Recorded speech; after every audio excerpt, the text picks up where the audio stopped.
God is always there for me. Yeah. Through the sunshine or through the rain, through the breakthrough or through the pain, God is always there for me. So I met this old man. He was so poor, didn't hold a bed, so we slept on the floor. He's always smiling, never heard him complain. He said that proving God again and again. So no matter what the circumstances may be, God is always there for me. Yeah. Through the sunshine or through the rain, through the breaker or through the pain, God is always there for me. No matter what the circumstances may be, yeah, God is always there for me. Yeah. Through the good times or through the bad, through the happy times or through the sad, God is always there for me. The landlord weighs the rent, school fees too, partner to our bones, and the youth them need you. Don't ask me what I'm gonna do. I smile and tell them that God will see me through. No matter what the circumstances may be, yeah, God is always there for me. Yeah. Through the sunshine or through the rain, through the pleasure or through the pain, God is always there for me. So no matter what the circumstances may be, God is always there for me. Yeah. Through the good times or through the bad, through the happy times or through the sad, God is always there for me. I met this old man. He was so poor, he didn't hold a bed, so he slept on the floor. He's always smiling, I never heard him complain. He said I've proven that again and again. So no matter what the circumstances may be, God is always there for me. Yeah. Through the sunshine or through the rain, through the breakthrough or through the pain, God is always there for me. No matter what the circumstances may be, no, God is always there for me. Yeah. Through the good times or through the bad, through the happy times or through the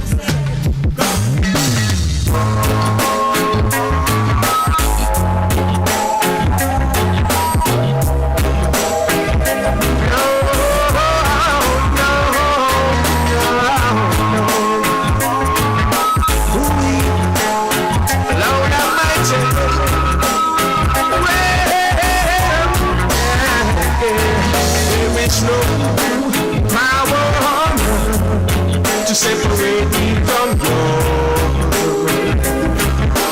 Love my Jesus, nothing will be able to turn me away from you.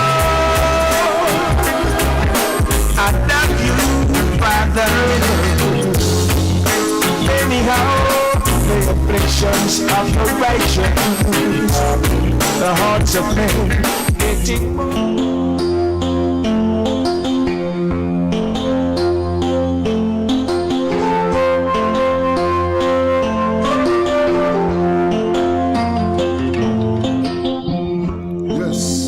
Afternoon to all my listeners and viewers. Welcome to Rebel Radio Monday. Yes, our first working day, and As you know, we are in election time. Yes. Yes. Yesterday, both major parties had two rallies. The JLP in Montego Bay, the PNP in Mandeville. The JLP released its manifesto yesterday. I have not seen it as yet. Yes. But I know that we are coming down to the wire now. Today is the 25th. Right? So that is what, 9 days before the election day. And both parties are predicting victories. Well, let us see what we are going to see come election day.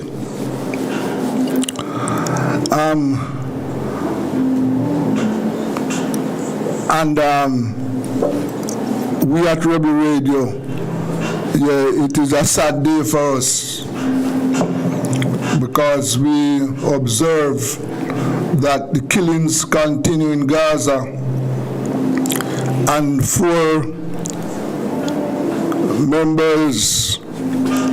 of our colleagues, based on the reports, 4 of our colleagues were killed. And you will remember that 2 weeks ago, 6 were killed. Yes. 20 officials, the 20 persons were killed when the Israelis bombed an hospital. And of that 20, that include 5 journalists. Yes. Now this is what is happening. And as you can see, the response from the world, well, there have been some demonstrations across the world, but the officials, the governments, remain silent. The CARICOM governments, yes, they have remained silent in response to the non-stop killing of civilians, men, women, and children by the Israelis. Yes. This is totally unacceptable. The Prime Minister of Israel is describing it as a tragic mishap. Yes, a tragic mishap. Bombing hospitals. This is where they have taken the fight. Hospitals where you are not supposed to be bombing an hospital. And this is exactly what is happening. We also observe where the Trinidadian government has given its support to the U.S. military build-up in the Caribbean. Yes, we observe that. We are going to be talking to we are going to be talking about this later, yes. We have to, because we believe that this is something that should not be done, right? And we are going to be talking to David Abdullah, yes, from the Movement for Social Justice, yes. So we are watching these developments on your behalf because, as you know, we in the Caribbean, we don't want any war in our zone. No, none at all. We can't do that. The U.S. is saying that this latest build-up is in response to drug cartels, and they are targeting drug cartels. That is the reason for this latest build-up. But you know, one of the things that we are looking at, you know that the U.S. Coast Guard is in the Caribbean. As a matter of fact, has been in the Caribbean for years now, fighting drug cartels. And we are wondering why the U.S. has sent this force, aircraft carriers, submarines, yes, 4,000 Marines. Now we are wondering why. Why have they done this? And therefore we are watching it to see what is behind this latest presence. We sincerely hope that this is not a plan to attack Venezuela. Yes, we sincerely hope that. So let us pay attention and keep on to our eyes, and you know, we at Rebel Radio will continue to oppose these efforts, hostile presence, hostile actions by the U.S. in the Caribbean. And as we say, we hope that this is not a plan to attack Venezuela, because this is not something that we don't want that. We don't want any attack on Venezuela at this time. No. So let us, as I said, keep our eyes on what is happening, and what to. I saw where yesterday at the rallies,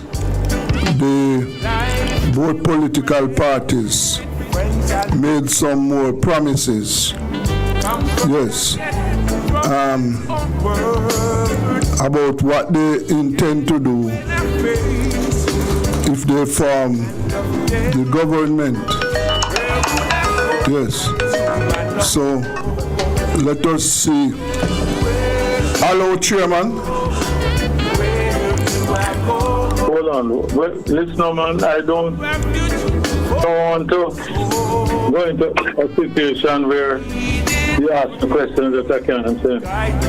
I've been calling you from 2 o'clock. Remember that we planned to start talking at 2? Yeah. I'm sorry about that. Okay, are you ready now? But it's you and I, or you have other people on? No, you and I. Well, give me an idea what you're going to ask me about, no man. Why you can't tell me? I told you from the first day that we are going to be talking about the politics, looking at the situation, the PNP chances. That is what we want to talk about. I want to just get your response from what. For how long? Well, we can talk for 16 minutes. I All right, I'm going to try it. It's only because of you. Yeah. I'll try. All right. When will you be ready? I'm ready now. All right, go ahead. No? Yes. Okay. So yes, listeners and viewers, we have joining us now Mr. Robert Pickers-Gill. And let me remind those who don't know who is Robert Pickers-Gill.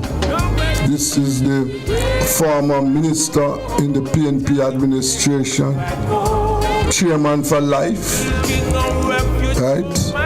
And he's one of those who joined the PNP from youth days. Was a councillor up in the Mountain View area until he climbed the ladder and became a minister. Mr. Pickers-Gill, good afternoon to you, sir. Good afternoon, Desmond, and you should point out that you and I have had a relationship over many, many years. Yes, certainly. Yes. Certainly, sir. Certainly, we have had a relationship for decades. I can say safely that our relationship started in the 80s. So it is a long time. Yeah. And how are you today? I have to confess that God continues to be very kind to my loving wife and myself. Yes. Okay. Yes. So we are now days away from the big day. And from where you sit, and I see where you have been attending rallies and meetings, from where you sit, what do you see? Do you see a PNP victory? Yes, yes. I really see one, and I'd be very surprised and disappointed if my confidence does not bear positive fruits. Yes. Okay. So, for example, your seat out in St. Catherine there. Yeah. From all indications, that should be retained by the PNP. Well, one of the descriptions that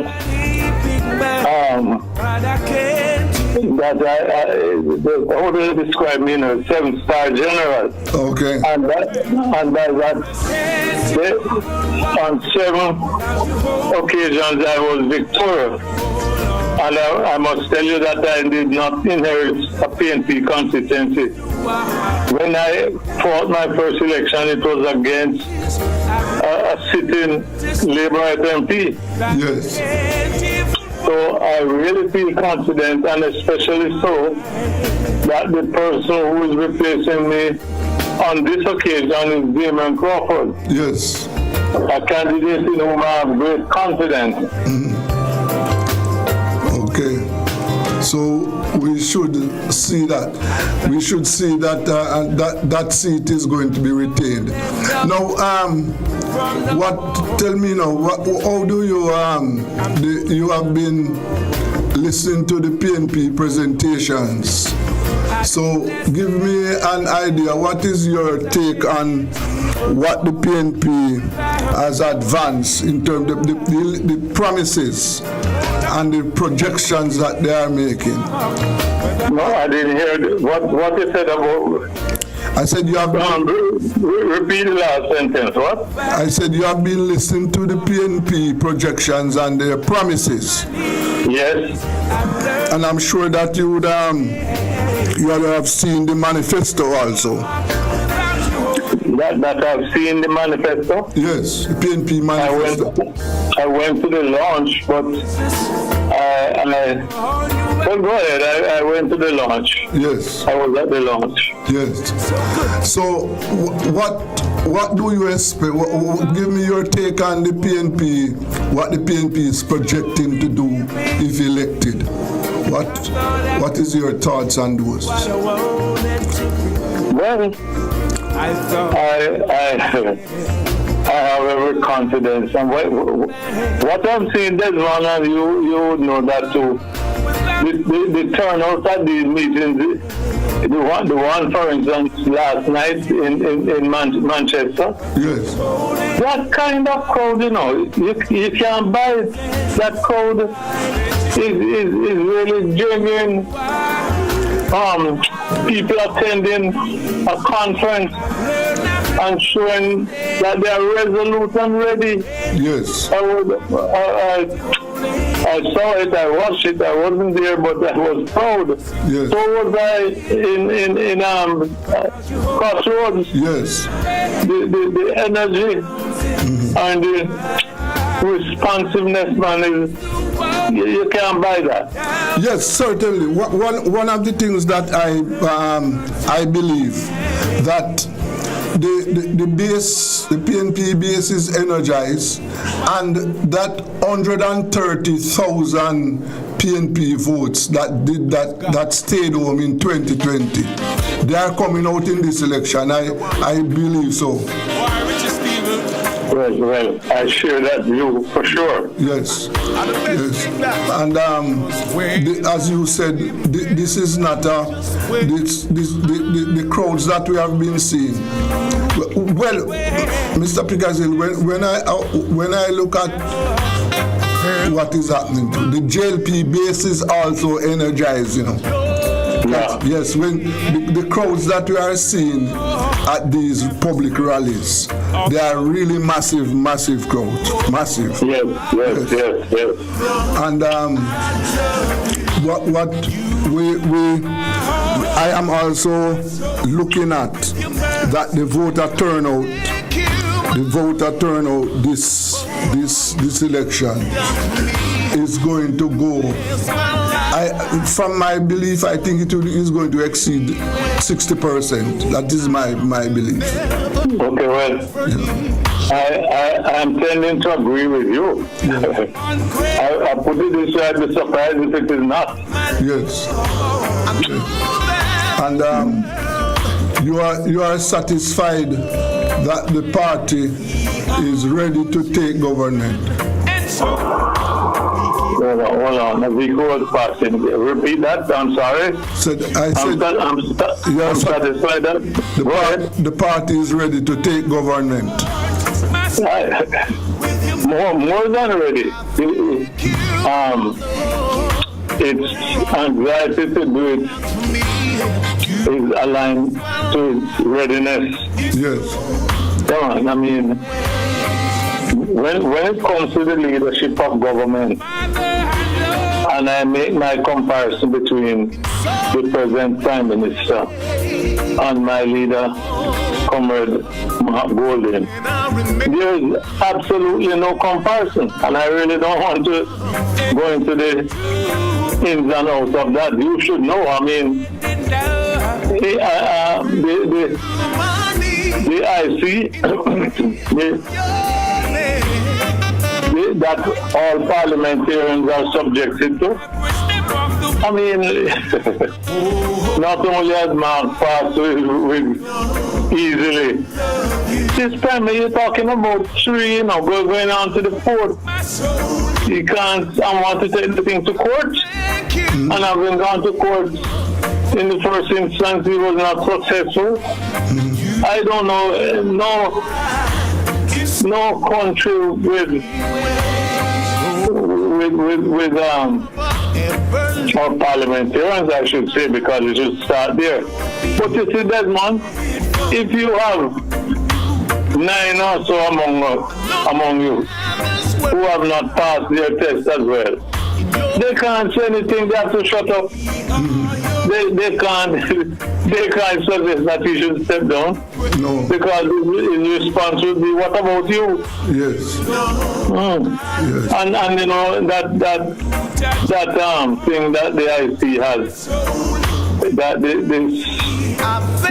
that they can't publish. I can't. That thing must be. It must stop, man. The gag order must stop. Yeah. We must, because what I'm seeing or believing now, Desmond, is that among their 63 candidates, and I think they have said publicly that they have settled on them, you have those along with the Prime Minister, 8 or 9 of them who can pass the test. Yes. And people will be voting for them and don't know. No. And if they don't know, you can't blame them. No, you can't. You can't. Yes. But there is one thing that I am, well, let me ask you. Based on what is in front of us now, we have seen that murder has gone down. And I think that is something that we should acknowledge. No, I didn't hear that. None of us said what? No, I said the murder rate has gone down. Okay. And that is something I think we should acknowledge. Yeah. Of course. Yes. What you see? I agree, and I don't think the party has not acknowledged it. But you would need to consider as well why it had reached that stage. But fine, yeah, and they always say it, and they both understandably about it. Yes. Well, as a former minister of transport, what is your thought on the school bus system? Well, the first problem that I think the present minister has to solve is the cost. Yes. Because I'm in a position to judge that because one of my close relatives owned a bus, brought it here, and when he told me what he paid for it, in comparison to what the minister is saying, it's a joke. Yes. And I have been on the bus that my close relative owned, and it is lovely. And he told me what he spent to bring it to what it is. Yes. But what he spent, what it cost him to bring it. When I made the comparison, I have to have a private laugh. Yes. And those things at an appropriate time will be exposed. Yes. That is something that the cost looks exorbitant. 1.4 or 1.2 billion dollars. It looks really, really high. And think about that. Those are used buses. They are not new buses, right? But what as a former minister of transport, what do you think of the transport policies right now? Trust in Jesus. Desmond, I will not forget I think it's a former president said, and I used to say to my agencies and workers in the transportation industry. The road to development is the development of roads. Yes. And once you realize that, and I am here to say from my time, to develop and to maintain roads is not a cheap venture. Yes. I don't remember, I can't tell you what one mile used to cost during my time. Yes. But it was high, and understandably so. Yes. But now once you have in your mind that the road to development is the development of roads, you will spend that money. Yes. But I can tell you now, at my age, and when I did my first degree, Desmond, and the lecturers used to say how important a road network is in the development of the economy and the country.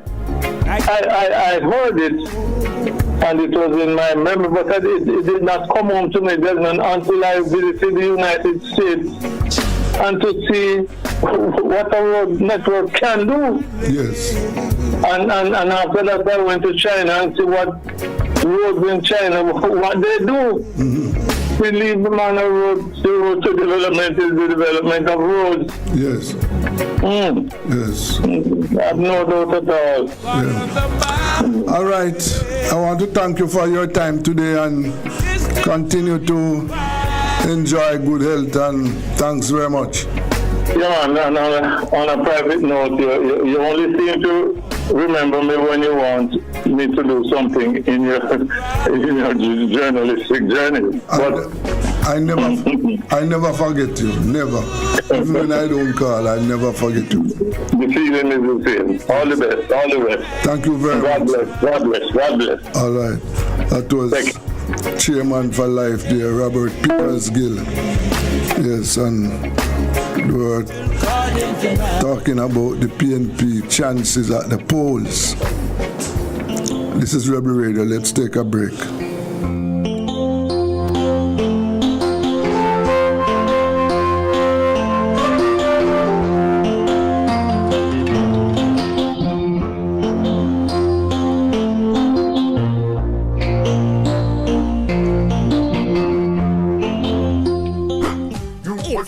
Everybody sale at New Budget Supplies. Do-it-yourself professionals and contractors. This is the sale for you. Lumber, steel, dress and form ply, water tanks, pumps, PVC pipes and fittings, toilets, bathtubs, vanities and basins, windows, paint, doors, floor and wall tiles, thin sets and grout. Up to 20% off selected items. 195 Hagleyburg Road. Telephone 923-4560. New Budget Supplies. Always the best prices. Tools, hardware, and supplies is turning up the heat this summer with their super saving summer sale. Prices are slashed on everything you need to fix up your home. Beautiful tiles, sleek doors, top quality windows, modern sanitary ware, exclusive flooring, and more. At Tools, hardware, and supplies, we have you covered for the summer. So come visit us at 279 Spanish Town Road, 4 South Camp Road, 8 Red Hills Road, or online at toolsja.com. Tools! The Lion King of Hardware.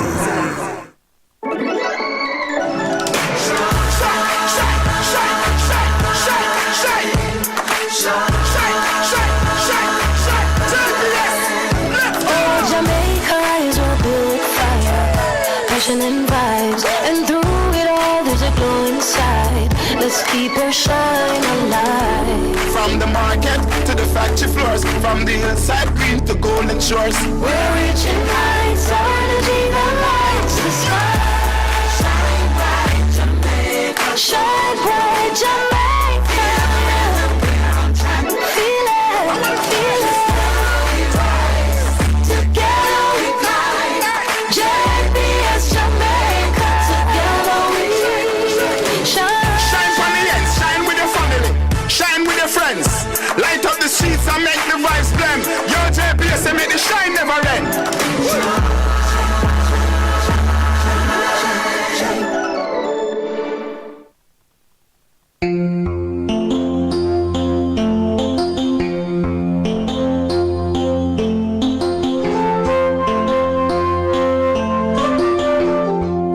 Yes, welcome back to Rebel Radio. And as we indicated earlier that we are going to be talking to the president for the Movement for Social Justice, Mr. David Abdullah. And we are talking about the decision, the statement by the Prime Minister of Trinidad and Tobago, expressing support for the U.S. government's deployment of military forces in the Caribbean. Yes, with us, Mr. David Abdullah. David, good afternoon to you, sir. Good afternoon, Brother Desmond. How are you? Greetings. Yes, sir. Greetings also. So, we see where the Prime Minister of Trinidad has gone out in support of the American build-up. Yes, and I saw where the movement has issued a statement. But what is your what do you think has influenced this move by the Prime Minister, sir?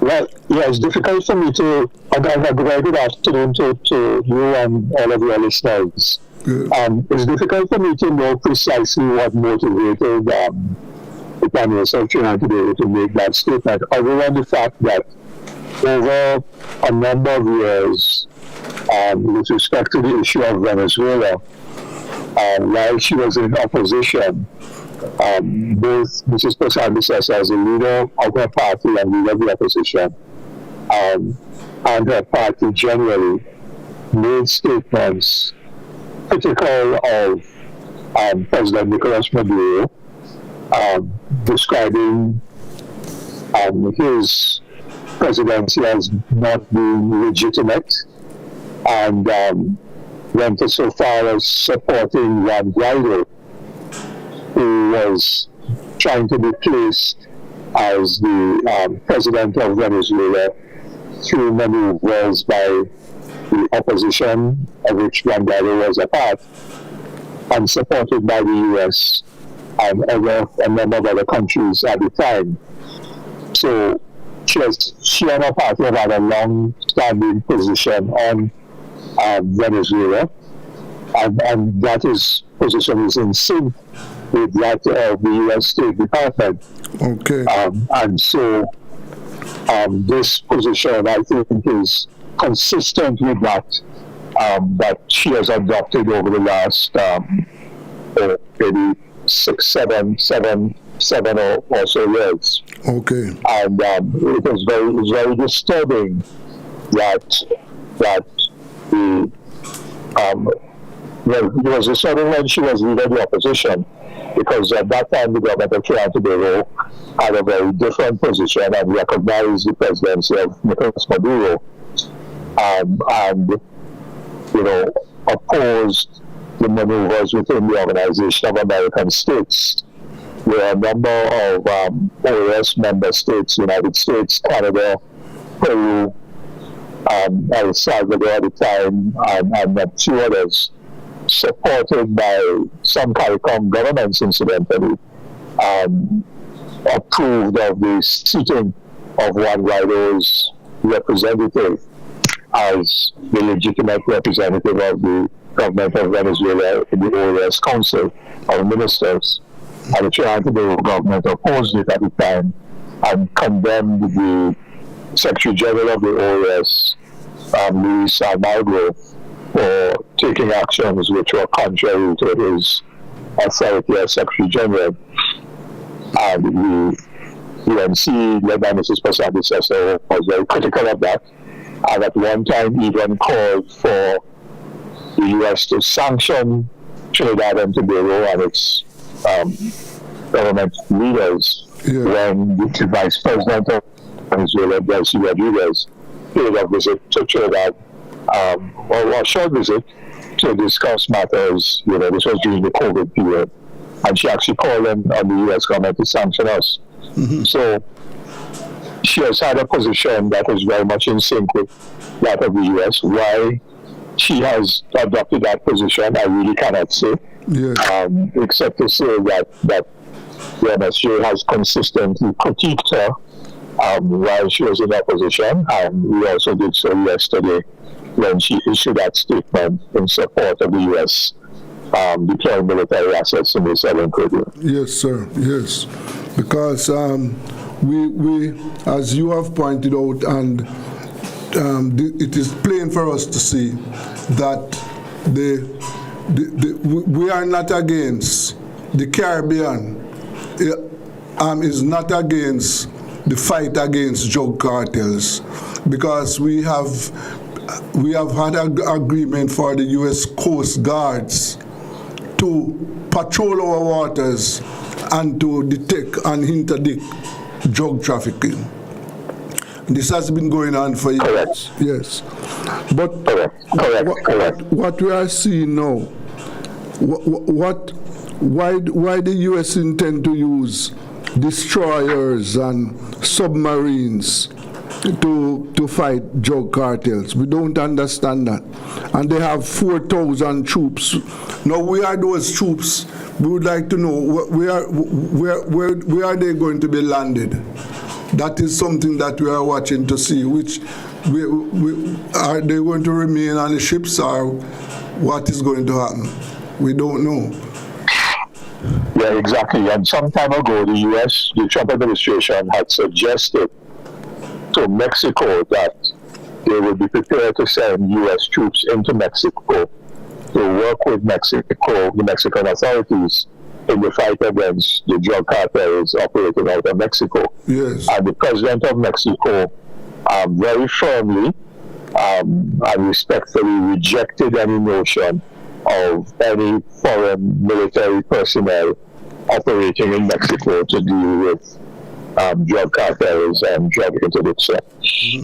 And so the U.S. has not stated explicitly what this build-up of military assets and deployment of these assets in the Southern Caribbean, what they're going to do, where they're going, as you correctly said, which country, who are the narco traffickers, right? Yes. What is the name of the cartel, allegedly, and in which country is it operating, and therefore, what is all of this meant to be?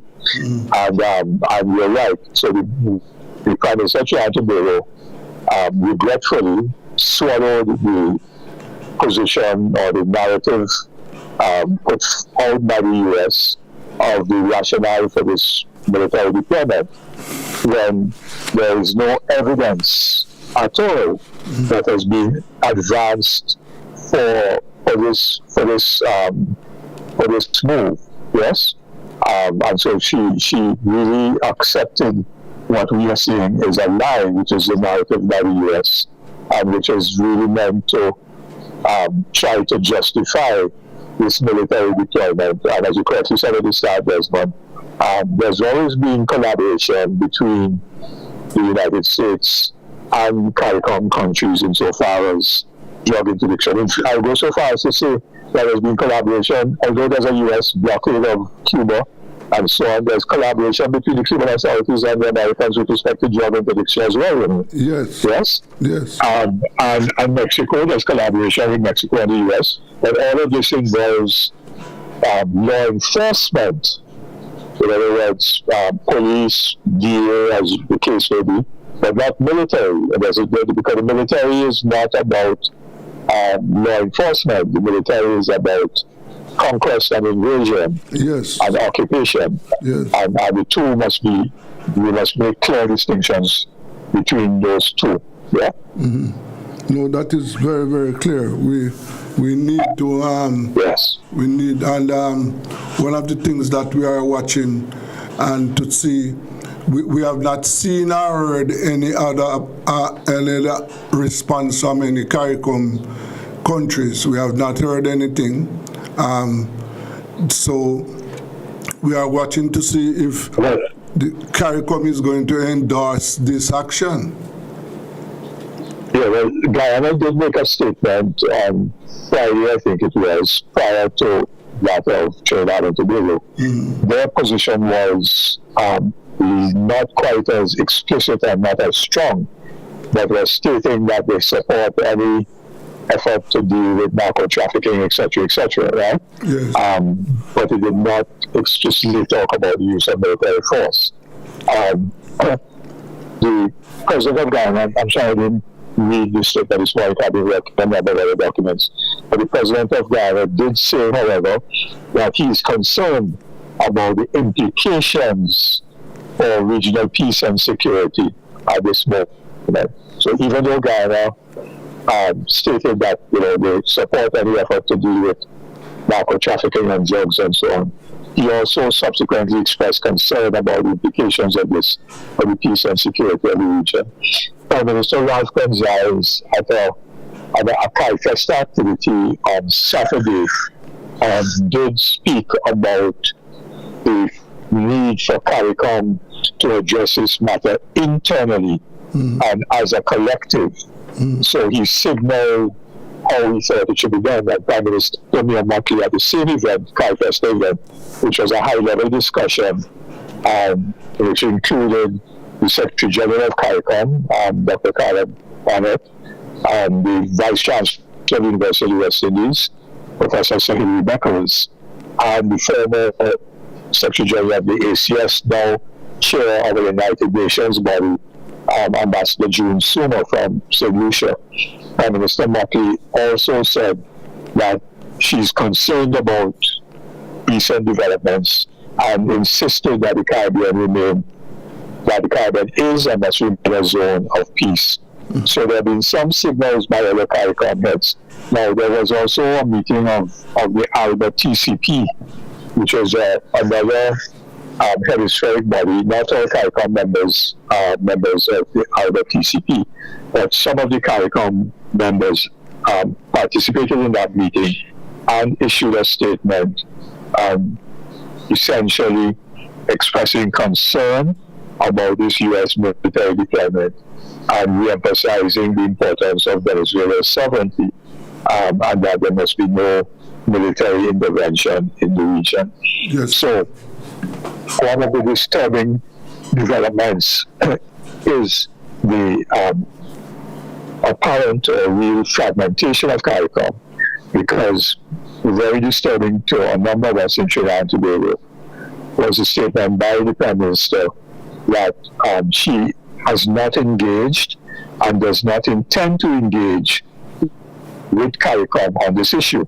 that each member state can and should take positions on their own. Now that really is contrary to the revised Treaty of Chaguaras, which provides for a Council of Foreign and Community Relations.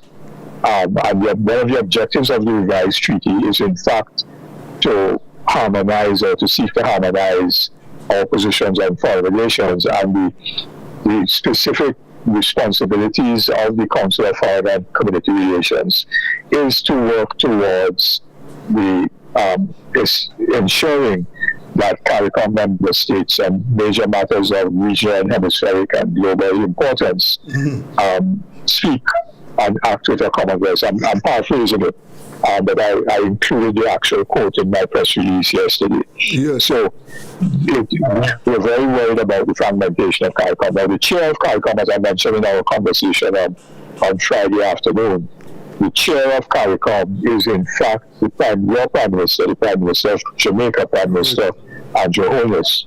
I don't know, I can't speak to it. I'm not familiar with what is happening in Jamaica in that detail. Whether he's preoccupied with his election campaign on behalf of his party, or whether that, together with the differing views within CARICOM, whether he's having difficulty convening a meeting of heads of government, an emergency meeting of heads of government of CARICOM, to discuss this issue. But so there's not been a statement coming out of the Secretariat of CARICOM, and they will only issue a statement that has the consensus, if not the approval of heads. Nor has there been a meeting of heads, as far as I'm aware. Yeah. And this is worrying. Yes, well, this is worrying. As you said, the chairman is on the campaign trail right now. Yes, because the elections are a few days away. So I know that he is concentrated in that area. But as you say, I don't know if he has had private discussion or if he had any discussions with his counterparts. I don't know. But it's something. I mean, it would be useful for the Jamaican media to probe the Prime Minister on that question, on that issue, and to call him out on it. Have you, Prime Minister, had any conversations with your CARICOM head colleagues? Is there a meeting? Has there been a meeting proposed? Is there a date, and so on? Because in spite of his campaigning, he ought to be able to find an hour or two for a Zoom meeting on that question. Yes, because it is an important issue, very important issue. Yes. And we shouldn't just allow it. Exactly. We shouldn't just leave it to ride like that, because we are not clear about the U.S. intentions, right? We don't know.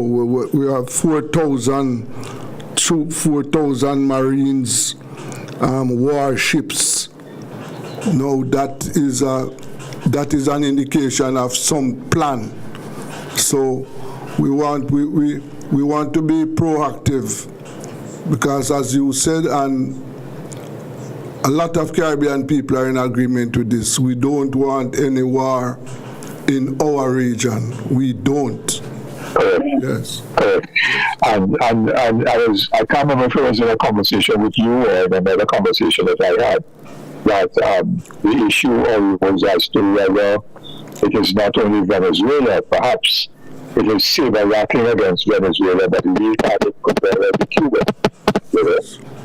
So all of this we have to take into consideration, because of course Cuba is a sister Caribbean nation. And one of the things therefore that we are working on, because that I mentioned that the Assembly of Caribbean People, we had a meeting on Friday evening after I was on their program late on Friday evening. And in that meeting we agreed to a number of things, and I will share with you by tomorrow the invitation to a regional press conference that we are having Thursday morning at 10 o'clock Trinidad and Tobago time, which will be 9 o'clock your time. And that regional press conference will be in 4 languages, English, Spanish, French, and Creole. And we'll have speakers from Haiti, Dominican Republic, Cuba, and Trinidad and Tobago. We're going to issue a declaration, which I'm drafting as we speak, or I've almost finished drafting now. So we'll have a declaration on this issue, and we'll also have a call to action for Caribbean people to join some actions on this very important question. But we will release the details of that action on Thursday morning. I don't want to preempt the announcement at our press conference, but I will share the link with you, Desmond, so hopefully you could join that regional press conference as well on Thursday morning. Yes, sir. And, on that note, let me just ask you, when you look at some other issues which the CARICOM heads are silent on. For example, the CARICOM heads are silent on the genocide in Gaza. We are also not sure of what they are doing to assist our brothers and sisters in Haiti. When you look at those two issues, what the movement for social justice think about that? Yeah, so we're disappointed that CARICOM has not gone further than simply issuing some statements. So at the last heads of government in July, and I think at the previous one maybe in January, they did issue a statement of concern about what is happening in Gaza and so on, right? And all CARICOM states, as far as I know, have now recognized Palestine as a state. So there's been some movement, but they have not done what we have called for, both as the MSJ and other organizations in Trinidad and Tobago, which we did since more than a year and a half ago, and also the Assembly of Caribbean People, which we sent an open letter to the heads prior to the meeting in July of this year, which meeting took place in Mobile or near to Mobile. Yes. Yeah, I don't know if it was on Rose Hall or somewhere there, somewhere in that area there. But that's our statement. The Assembly of Caribbean People open letter was also signed by quite a number of organizations from the Caribbean, more than 15 or 20 organizations, and some progressive individuals signed on to that. And we call for the ending of all relations with Israel, and suspending diplomatic relations, having no sporting, cultural ties with Israel. In other words, any sporting event that Israel has actually boycotted, that we should, and cultural events and so on, that any economic and trade arrangements with Israel, those should be terminated. and that there should also be, other forms of concrete action by CARICOM, including any CARICOM private sector organizations or state organizations that do business with Israel or have, financial interests like owning shares or bonds in major financial institutions that are supportive of what Israel is doing, that all of that come to an end. So we made a number of very strong recommendations, but CARICOM shied away from that specific kind of solidarity action. So they went soft, did make a statement, but it was simply, reaffirming what everybody is saying, that the humanitarian situation is bad, and blah, blah, blah, and so on, and that the war should be ended, and that kind of thing, but nothing to back it up. As distinct from when we took concrete actions against South Africa during the apartheid era, when we boycotted South Africa, cricket games were boycotted and all kinds of stuff like that, So that was very different, from what is taking place now. With respect to Haiti, again, CARICOM has an eminent persons group, which try to facilitate some process of political actors and civil society coming together in Haiti to establish a transitional council. But the issue of how to deal with the gangs, some CARICOM states, including Jamaica, Barbados, Bahamas, and so on, agreed to support the intervention of police from Kenya and to supplement the Kenyan police in Haiti with some of their own police officers. But that has not been successful, and it is partly because the gang violence and so on in Haiti is being fueled by the very United States, right?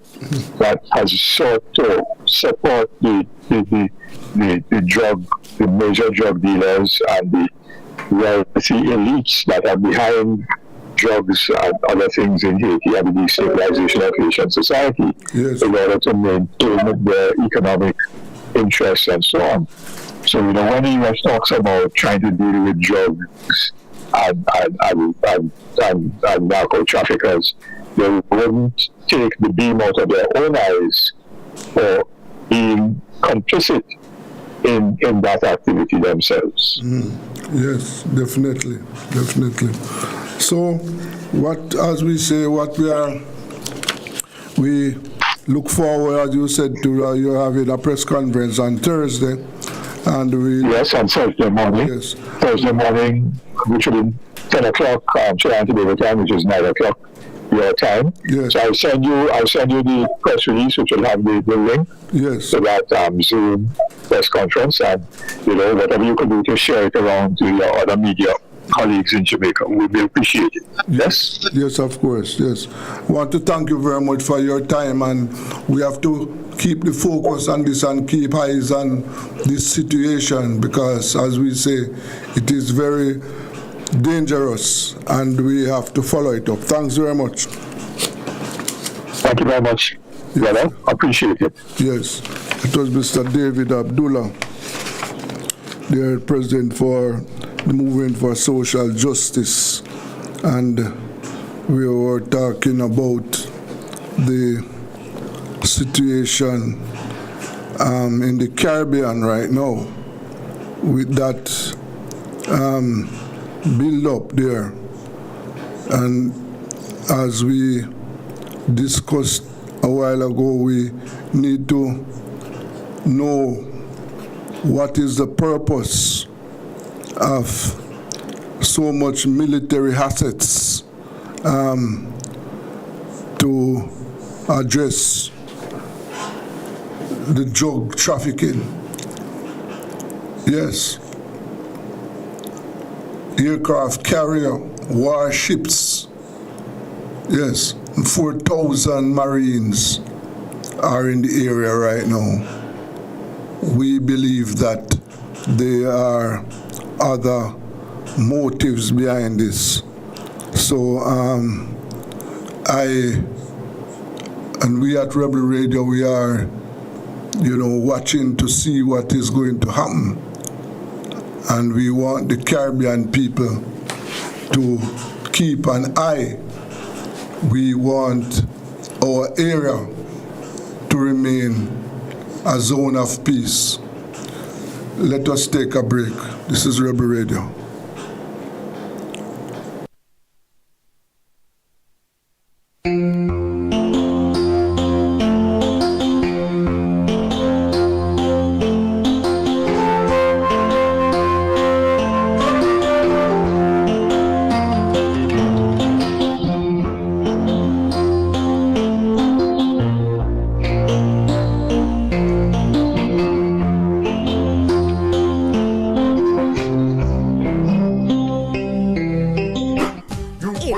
Everybody sale at New Budget Supplies. Do-it-yourself professionals and contractors. This is the sale for you. Lumber, steel, dress and form ply, water tanks, pumps, PVC pipes and fittings, toilets, bathtubs, vanities and basins, windows, paint, doors, floor and wall tiles, thin sets and grout. Up to 20% off selected items. 195 Hagleyburg Road. Telephone 923-4560. New Budget Supplies. Always the best prices.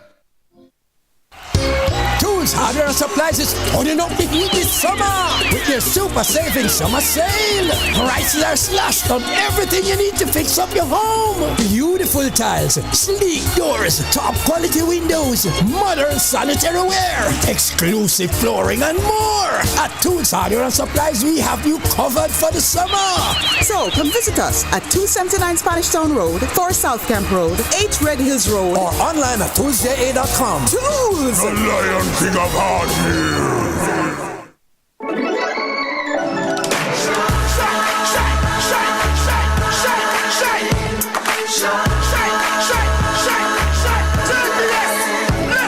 Jamaica is where built fire, passion and vibes, and through it all there's a glow inside. Let's keep her shine alive. From the market to the factory floors, from the hillside green to golden shores. We're reaching heights, our energy that lights the sky. Shine bright, Jamaica. Shine bright, Jamaica. We're on track. Feel it, feel it. We rise, together we climb. JPS Jamaica. Together we shine. Shine for the ends, shine with your family, shine with your friends. Light up the streets and make the vibes blend. Yo, JPS, and make the shine never end.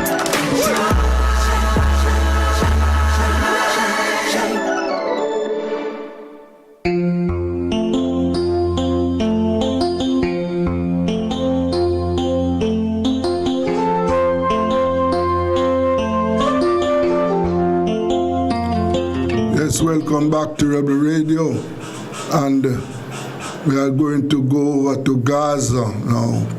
As I indicated at the start of the show about the continuation of the killings, that an hospital was bombed and 20 people, including 5 journalists, were killed.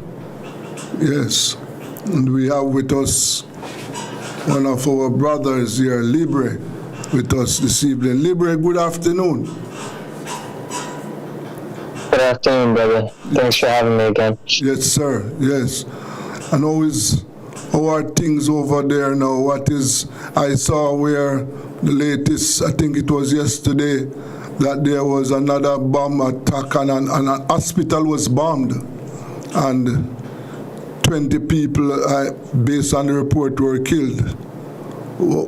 Yes, that happened early this morning at Nasser. Nasser was actually bombed multiple times. They bombed one of the buildings, and then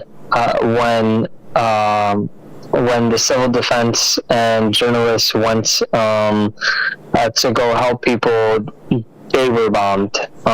So initially there was 14 there was 9 people killed, and then there was the second bombing of the healthcare workers, civil defense, and journalists. And in the last 12 hours, 6 journalists have been killed. There was 5 that was killed at Nasser at the bombings, and then there was an additional journalist killed at their tent in Al-Mawasi, which is a bit south of Han Yunis.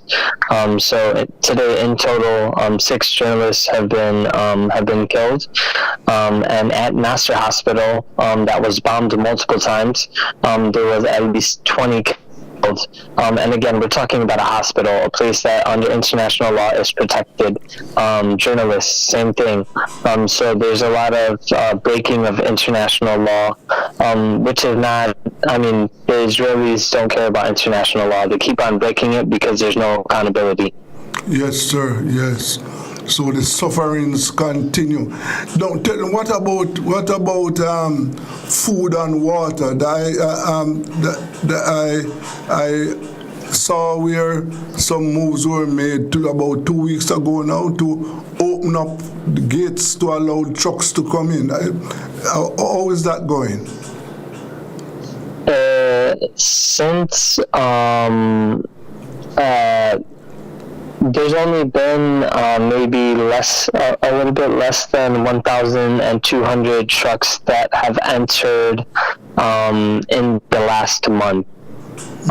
So there really hasn't been any change in the amount of aid coming in. A lot of it is just propaganda for press. But there's no consistent aid coming in on a daily basis. Same thing with fuel and same thing with medicine. So the situation still continues to be bad. And it's even worse in the north because even if things do end up, what little does end up coming in, most of it doesn't get to the north because you have to coordinate bringing it to the north, and most times the Zionist occupation forces will deny those requests. So the situation continues to be bad. There's less and less access to food and water, especially in the north, because there's currently a ground invasion happening. Earlier this week, the Israeli occupation forces announced Gideon's Chariot 2.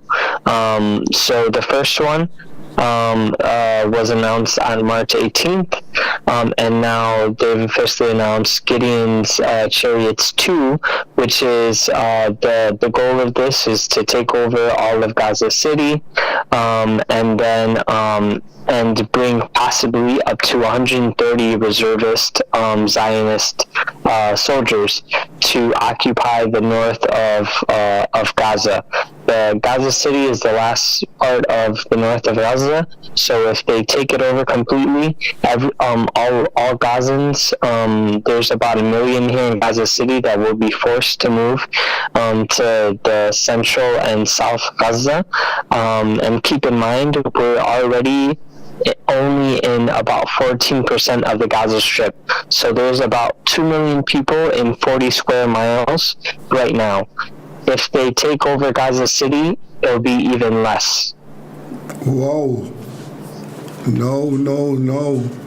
So as we speak, the health situation, especially with the children, the last time we spoke, there was an outbreak of dysentery and other diseases amongst children. Children are still dying of hunger over there?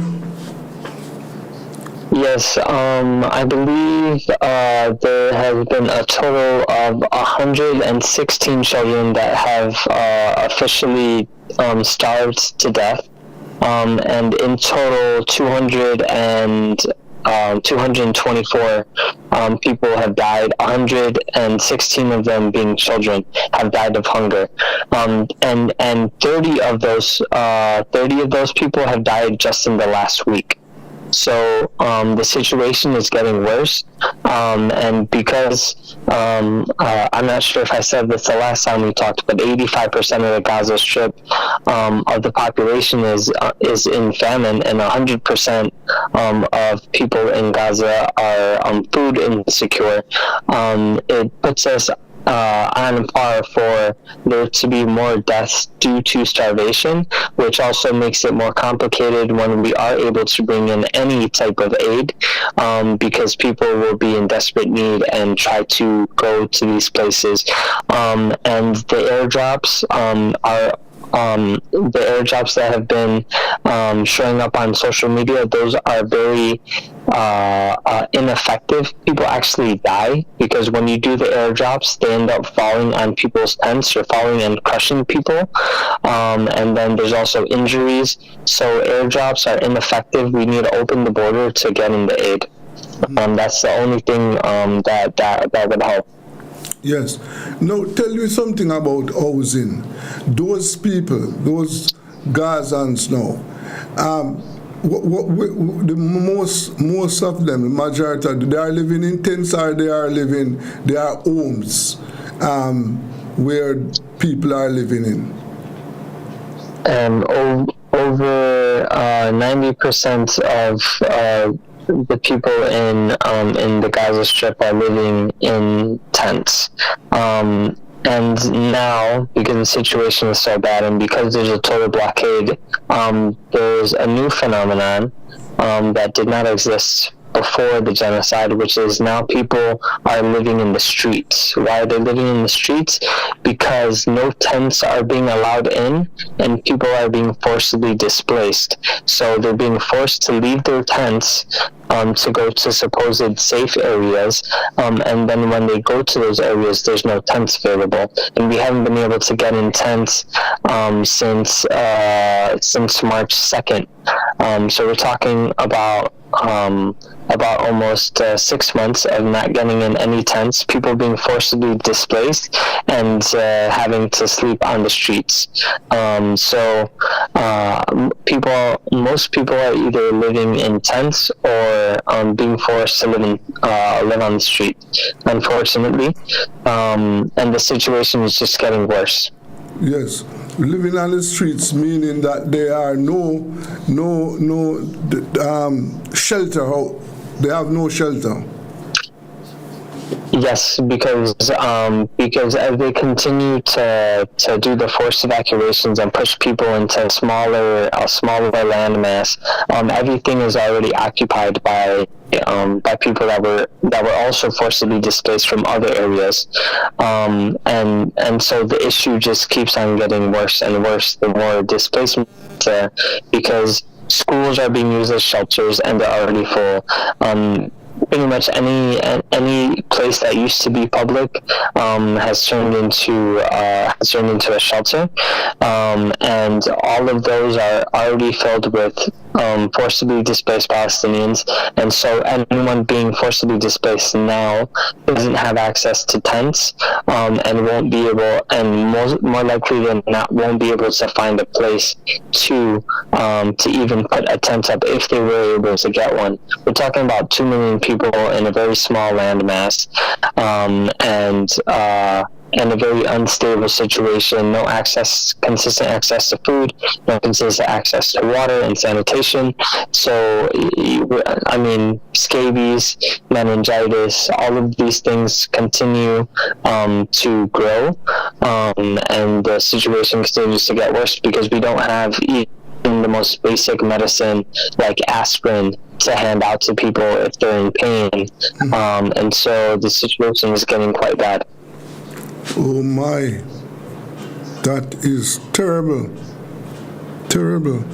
So as we speak, and well, it is clear that they are bombing hospitals, so as it relates to health care, that is also an issue, because if you go to the hospital to get health care, you risk being killed, because they can bomb the hospitals. And yes, and Yes. And this is, you know, the Israelis have attacked all 36 public hospitals. The one that they bombed today is one of the 3 public hospitals that is still open. So now, you know, all the 3 hospitals that remain are partially functioning, and they just attacked like one of the biggest public hospitals that is helping folks. So I mean, and they've killed over 244 journalists since the beginning of this genocide, making it the highest of any genocide in current history, even more than all wars, most recent wars combined. I mean, it's just these are people that are doing the job, that are reporting on what's happening on the ground, and that has become a death sentence. And journalists are getting death threats by the Israelis, and so we really need to be paying attention and calling out media outlets that are being complicit. I mean, the people that died today were from Reuters, NBC News, AP, and so we need news outlets to protect their workers and also call out the Israelis for killing, you know, fellow journalists. Yes. Do you know? I have seen some reports of some demonstrations in Israel. Israelis demonstrating against the government for over the war. You can confirm this? We've seen videos, but and I think the thing is, it's become very clear to people that the goal has never been getting back the hostages. This was a lie that was used to keep the genocide going, and now that has become very clear. And so people, you know, want to get the people that are remaining here back alive. The Israeli government doesn't really care about that. They just want to ethnically cleanse the Gazans, and so now they have internal contradiction. Not because they're necessarily against the genocide, because popular public opinion in Israel is that they're in favor of the genocide. The problem is that there's Israelis here, and they don't want the Israelis to die. And so we had to be really, really clear about that. But there definitely have been demonstrations. Yes. And Libre, how are humanitarian workers, those humanitarian workers who are left in Gaza, how are they coping? So most of the humanitarian workers are only here on 6-week rotations. So they'll typically leave after a 4 to 6 week rotation. Everyone comes in knowing you have to ration out your food, and as the situation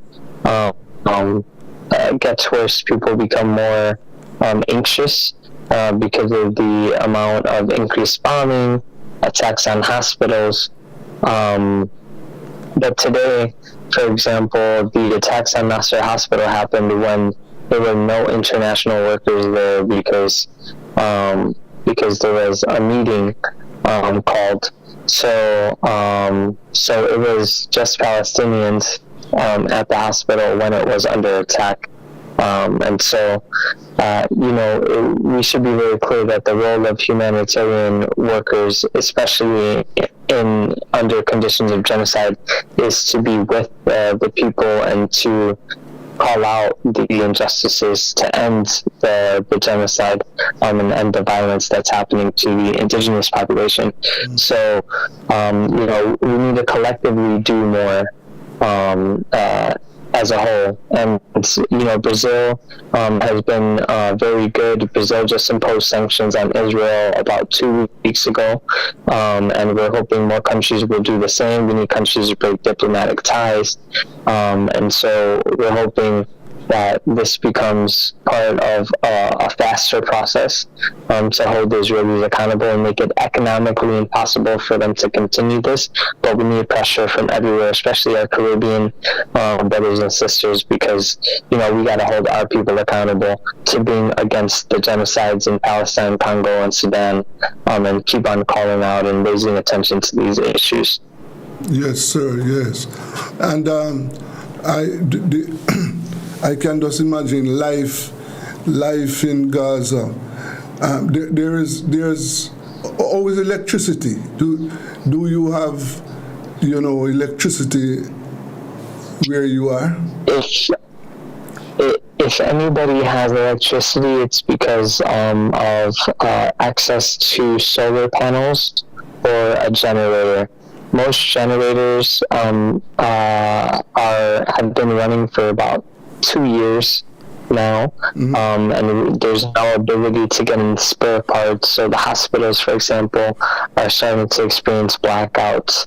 They're not able to run their equipment as long, and so most people, if they do have electricity, it would be through those methods.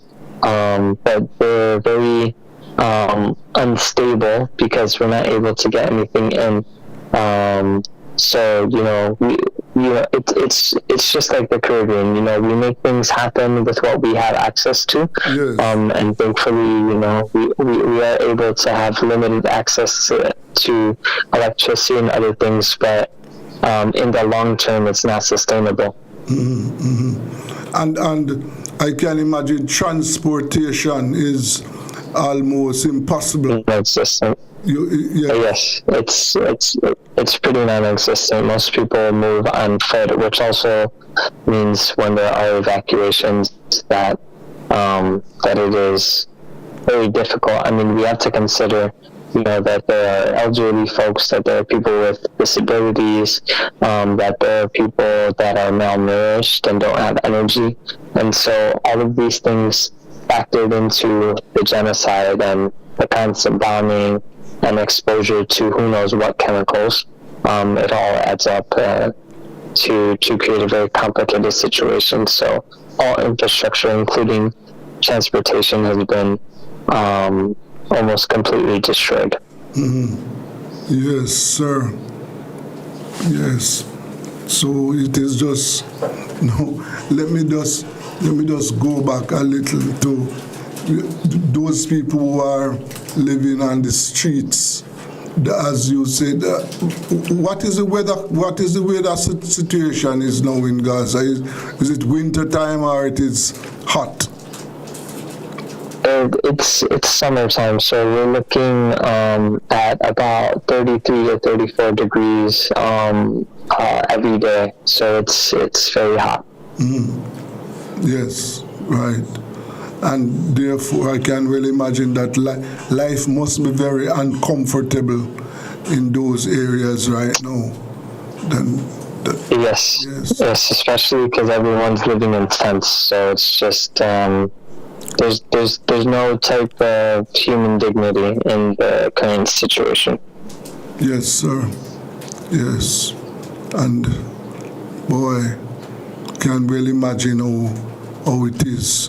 No water, very little water, food scarce, medical facilities scarce, and therefore people are just, living. People are just, on the verge of death. Yes, and as you say, the AIDS.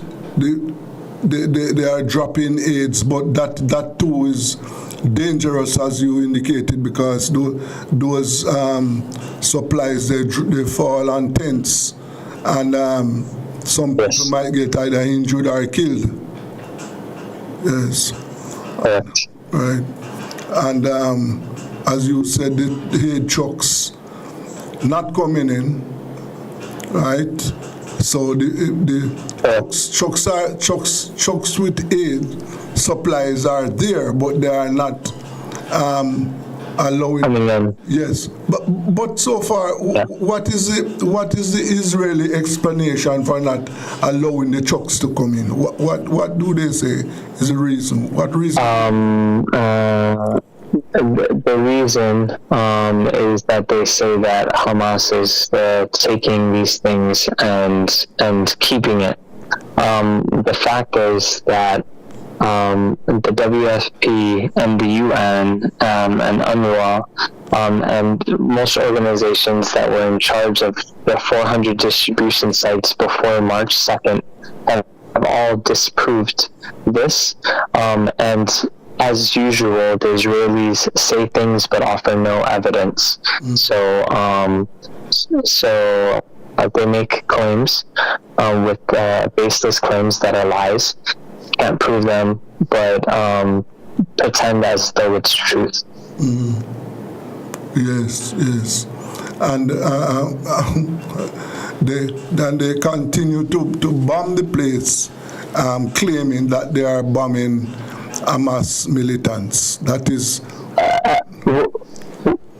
Well, the interesting thing is that there was a report released this week where the Israelis admitted that 83% of the people that they've killed in the Gaza Strip have been civilians. So even the Israeli military recognizes that most of the people they have been killing have been civilians. This was just released this week. So 83%. At least civilians. And even then, we have to consider this is a genocide. This is not war. So the people being killed are resistance fighters. They're not part of a military. It's not a military against the military. It is military, Israeli military funded by the U.S. Versus resistance from Palestine. And 83% of people killed by the Israeli military have been civilians. So, the facts speak for themselves. Yes, sir. Yes.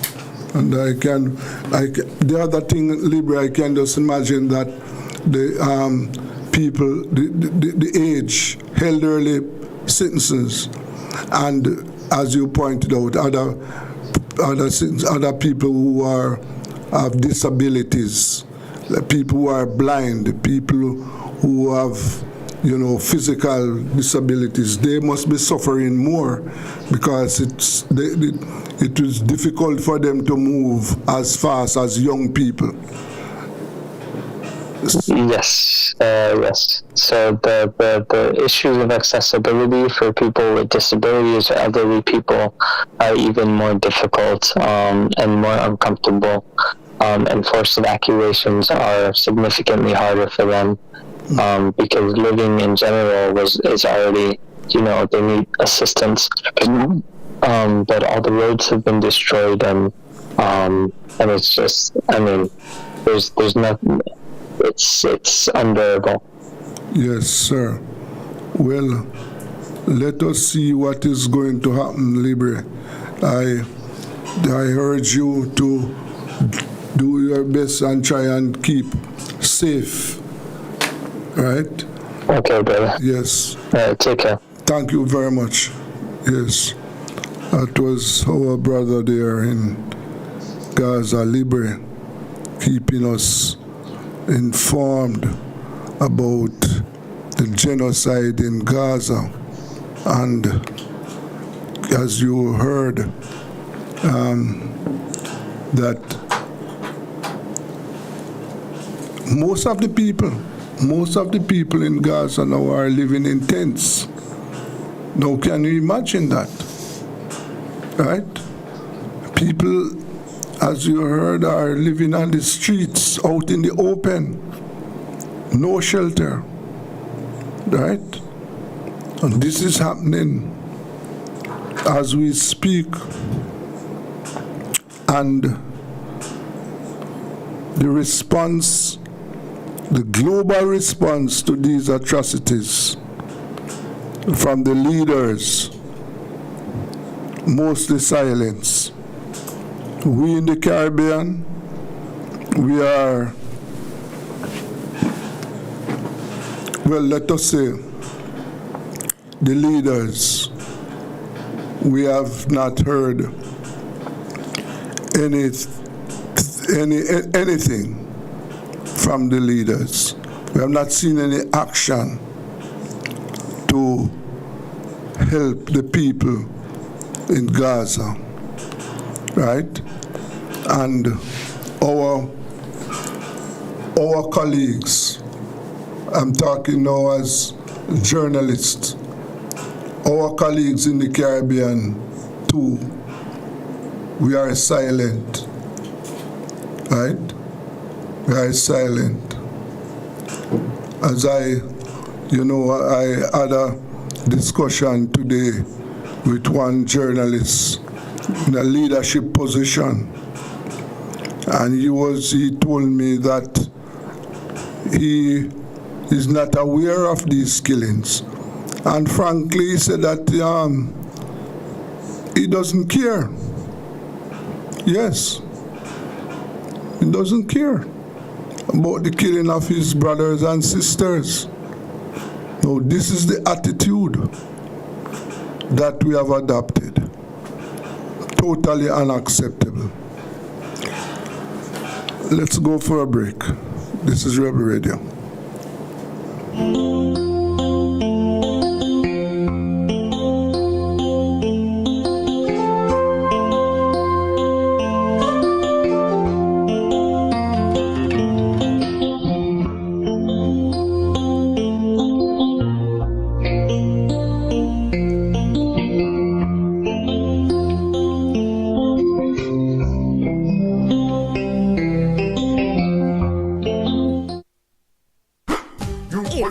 Everybody sale at New Budget Supplies. Do-it-yourself professionals and contractors. This is the sale for you. Lumber, steel, dress and form ply, water tanks, pumps, PVC pipes and fittings, toilets, bathtubs, vanities and basins, windows, paint, doors, floor and wall tiles, thin sets and grout. Up to 20% off selected items. 195 Hagleyburg Road. Telephone 923-4560. New Budget Supplies. Always the best prices.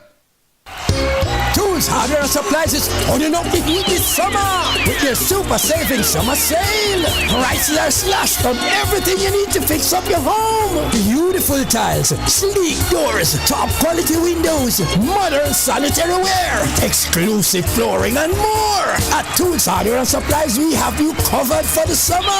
So come visit us at 279 Spanish Town Road, 4 South Camp Road, 8 Red Hills Road, or online at toolsja.com. Tools! The Lion King of Hardware.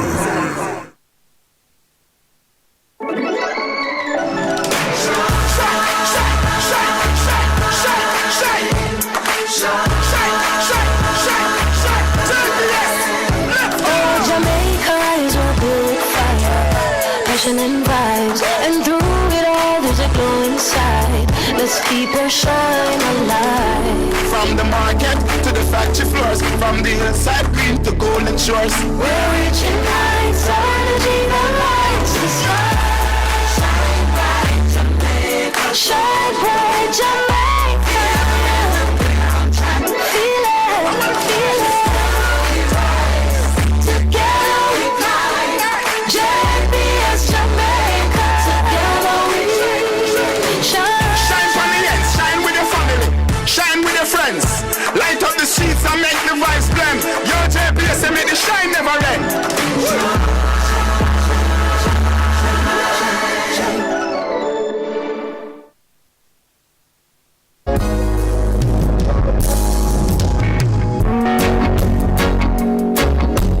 Oh, let that love go to Jesus. I surrender all to Him. I freely give. I will never love and trust Him.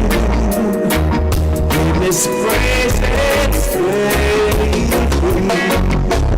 I surrender all.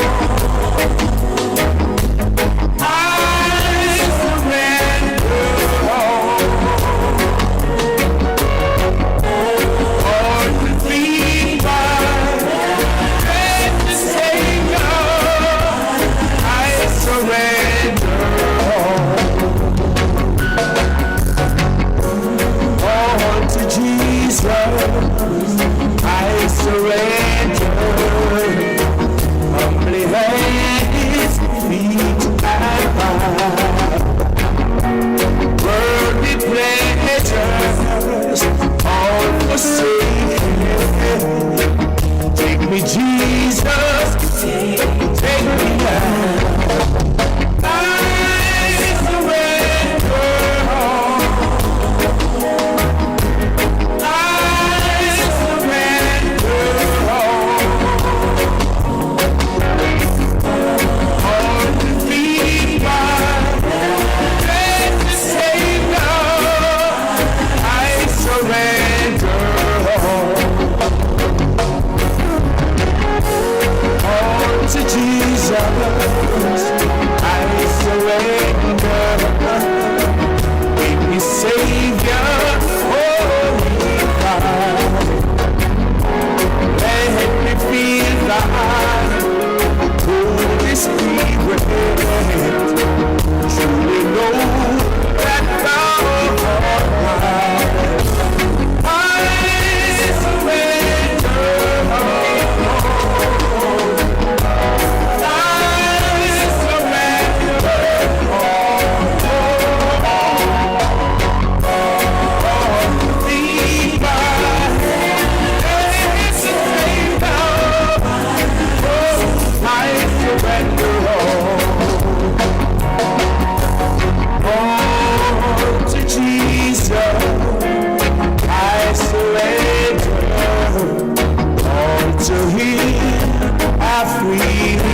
possible if you only believe.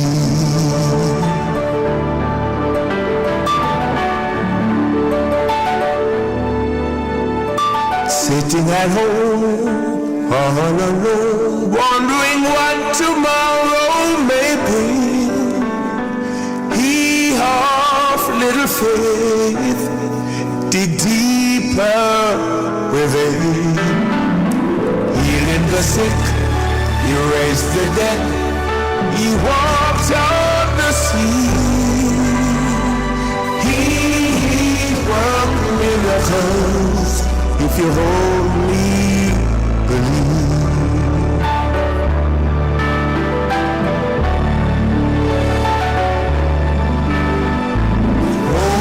Only believe, only believe.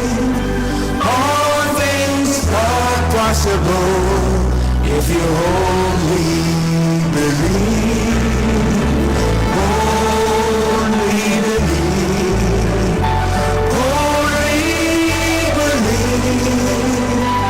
All things are possible if you only believe.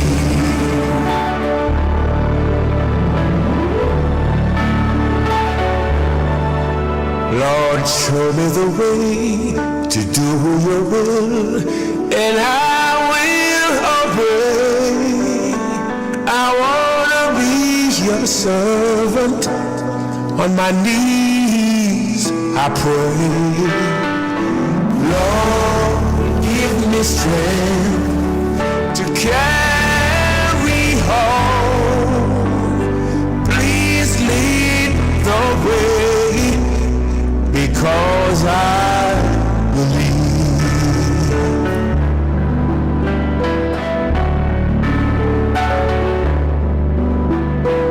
Yes, I believe. Oh, I believe that all things are possible if you only believe.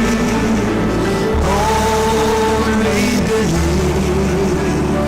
Only believe. All things are possible if you only believe.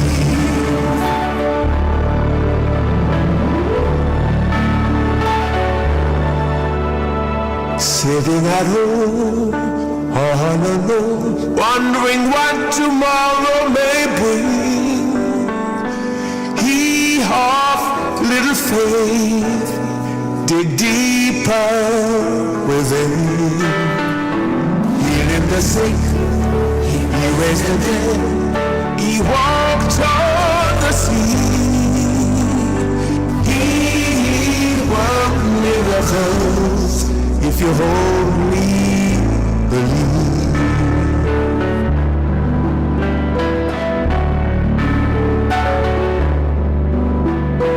Only believe. Only believe. All things are possible if you only believe.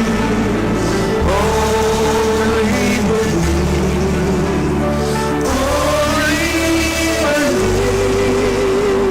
All things are possible if you only believe.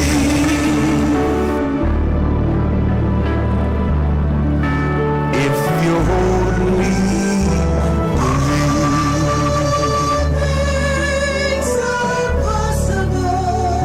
I do believe. Lord, I'm ready. Lord, I'm ready. I'm ready.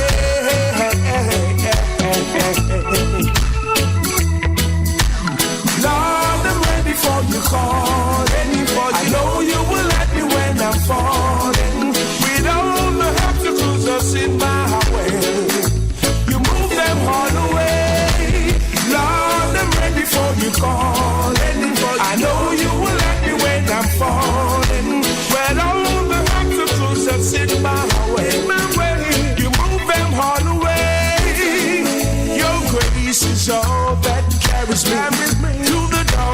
shine your light so I could see. Even when I was down on my knees, you set me free.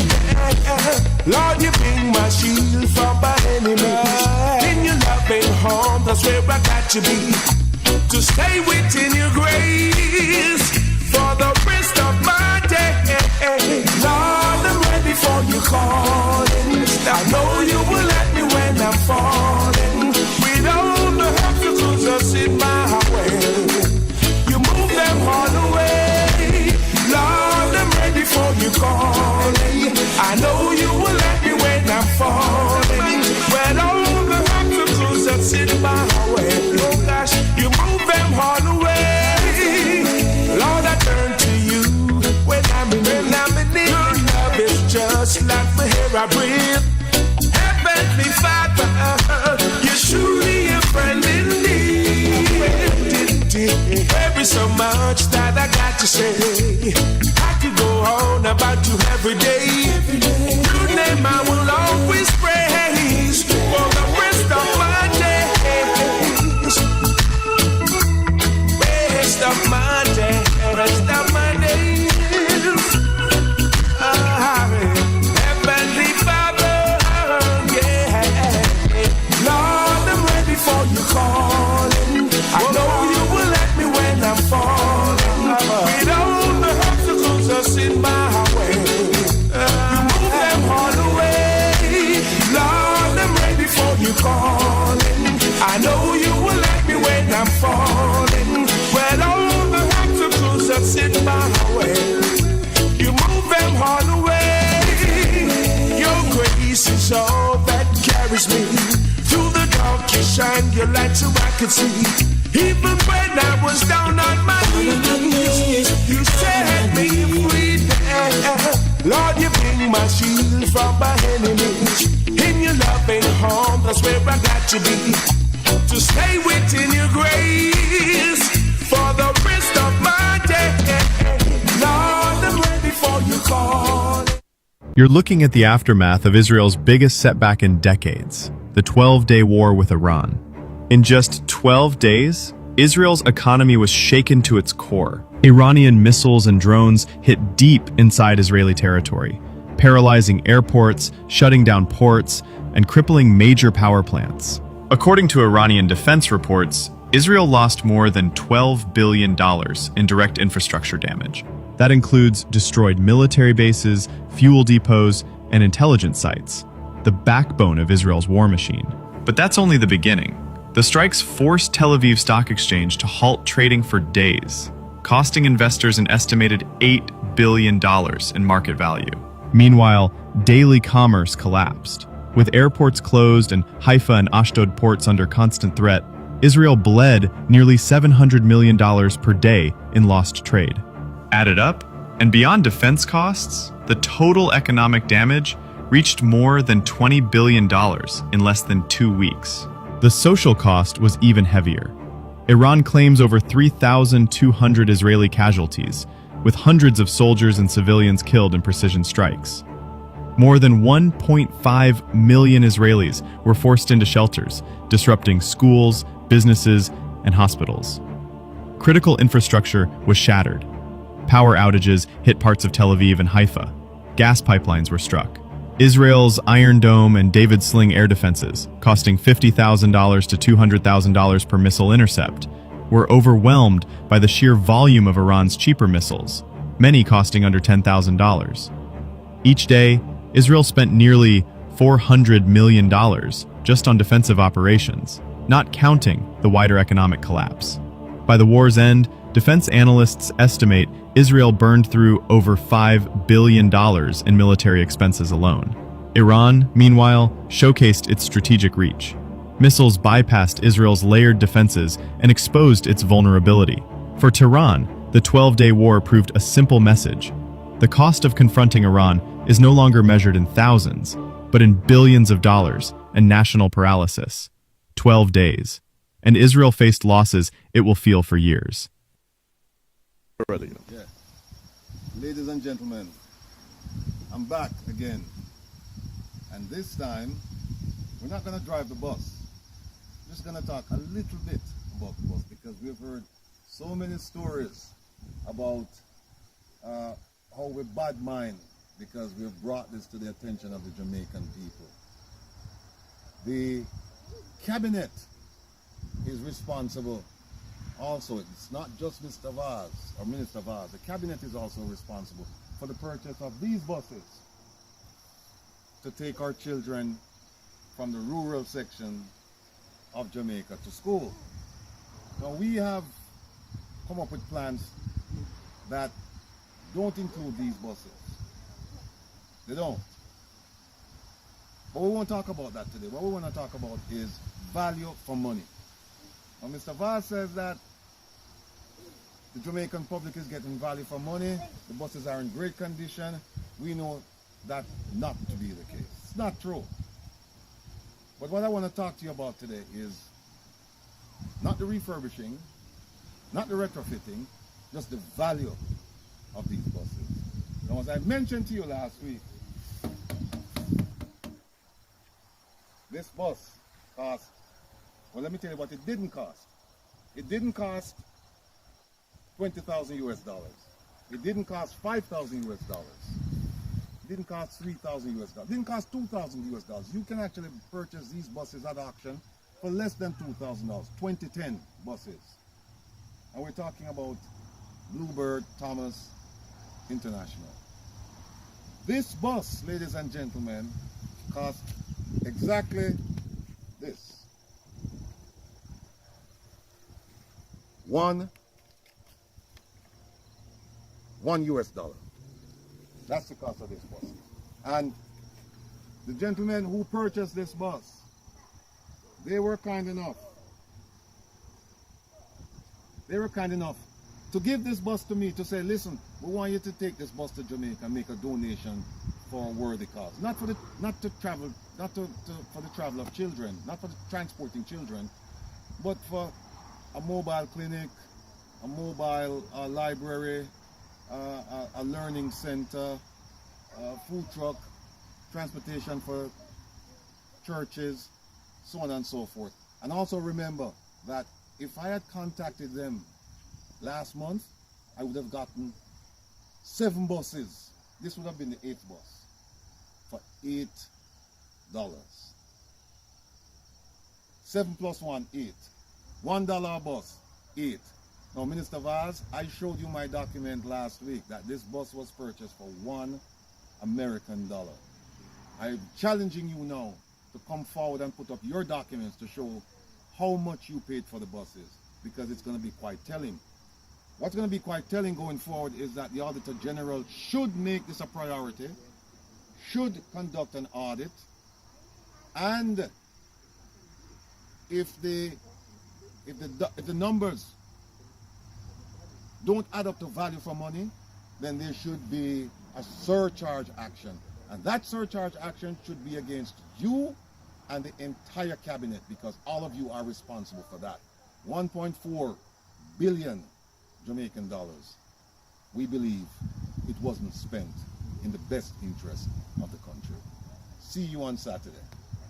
Take care. Donald Trump sent 6 warships and 1 submarine off the coast of Venezuela this morning. What's that about? Well, he doesn't rule out a boots-on-the-ground invasion of the vast territory of Venezuela with its government, which, let me put it this way, would be itching for a fight with the 4,000 U.S. Marines that Donald Trump has on board these warships. He hasn't ruled out, Donald Trump, a landing, boots-on-the-ground invasion.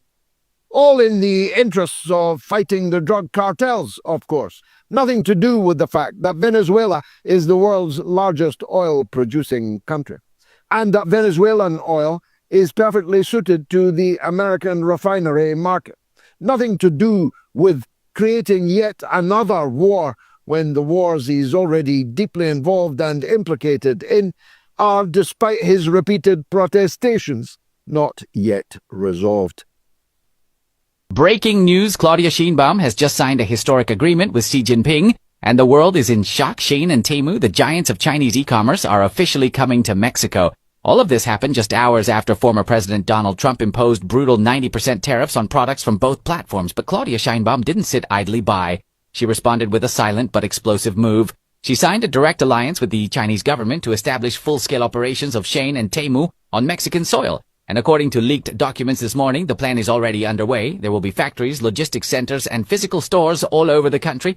This will not only boost the economy, it will create thousands of jobs, positioning Mexico as the new hub of global trade. But the most controversial part is here. Shinebound will allow U.S. citizens to cross the border and shop in Mexico without paying a single tax. Yes, you heard that right. While Trump threatens to close doors, Mexico is opening them, and Trump is left cornered. The empire trembles and Mexico moves forward like never before. Share this video and comment. Do you think this will forever change the relationship between Mexico, China, and the United States? China is running out of water in the north, but it's got tons in the south. So what did they do? They decided to move water from south to north of the country. They built one of the most ambitious engineering projects ever, the South-North Water Transfer Project. Over 1,200 kilometers of canals, tunnels, and pipelines were built, with 3 massive routes, east, central, and west. These routes carry billions of cubic meters of water from the Yangtze River to northern China. Cities like Beijing now rely on it for nearly 70% of their tap water. But it's not cheap, over $80 billion and counting. And it's raised big environmental and social questions. The Chinese have achieved the impossible.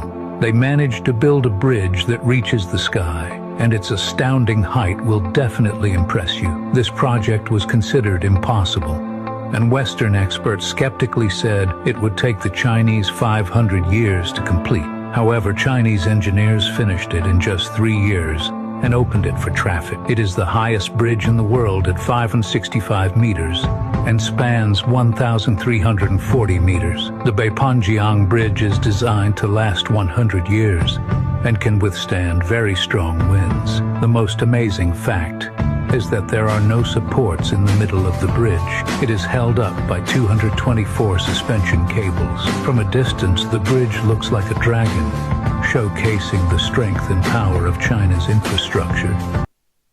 Mexico and Canada have launched a major project called the Northern Corridor, a trade route designed to move goods without passing through the United States. Experts warn this could cost the U.S. around $245 billion over 5 years, including lost taxes, benefits, and jobs. The Midwest might be hit hardest, with its economy shrinking by nearly 3%. The corridor, announced by Canada's Mark Carney and Mexico's President Claudia Sheinbaum, covers about 9,200 kilometers of rail and port connecting the Pacific to the Gulf of Mexico. Products like steel, electric car batteries, and soybeans will travel this new route, bypassing U.S. land. The trade value could surpass Detroit's entire 2024 auto payroll. Built as a clean energy, border-free route, it will carry goods and digital trade, attracting global partners. Even if the U.S. later returns to rules-based trade, the corridor is designed to stay, offering Mexico and Canada a major advantage.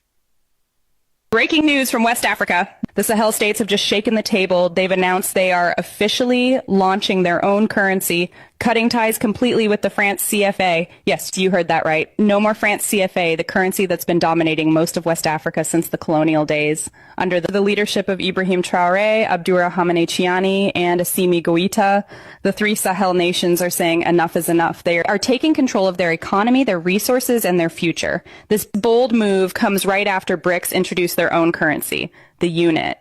And now the pressure is boiling in Paris. France is panicking. Why? Because these countries were the economic backbone for France and Africa. With the CFA gone, France is losing not just influence, but also billions in revenue and control. Putin once said it. France had put all its bets, all its industries, and all its wealth in Africa. Now that African nations are waking up and standing strong, France is on the brink of becoming a third world country. Just within the next few years, this is a new chapter. Africa is rising. And the old colonial powers, they're watching their empires collapse, one currency at a time. The West just lost control of one of the biggest trade routes on Earth, and nobody's talking about it. Yesterday, Iran officially launched a brand new railway connecting all the way to China. It's called the Iran-China Freight Rail Corridor, and it changes everything. Why? Because instead of cargo ships taking 30 days to move goods, this freight train does it in just 15. That's twice the trade in half the time. And here's the real kicker: the West can't touch it. This railway cuts right through countries that back Iran and China, not the US or EU. So no warships, no blockades, no sanctions interference. The first Chinese train already arrived in Iran yesterday. It's live, it's running, and it completely sidesteps Western power. So yeah, Iran doesn't need the West's permission anymore. And if you're wondering whether this could lead to conflict,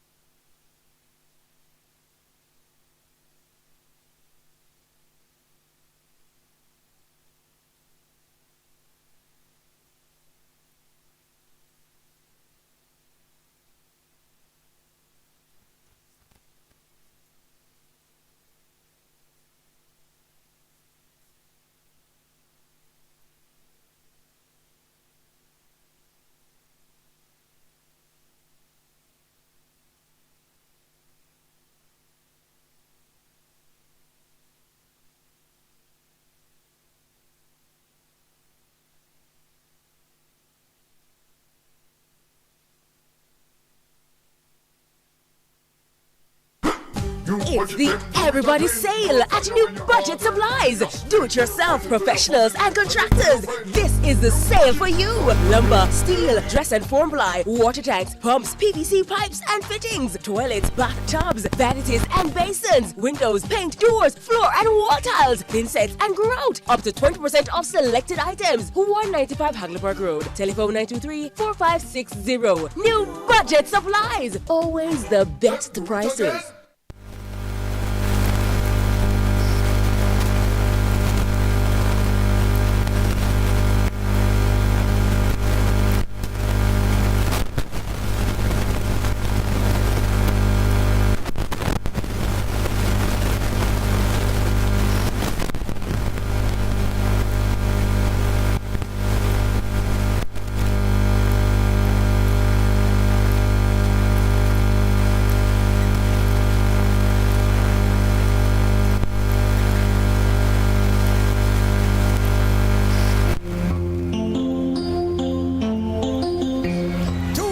Supplies is turning up the heat this summer with their super saving summer sale. Prices are slashed on everything you need to fix up your home. Beautiful tiles, sleek doors, top quality windows, modern sanitary ware, exclusive flooring and more. At Toots Hardware and Supplies, we have you covered for the summer.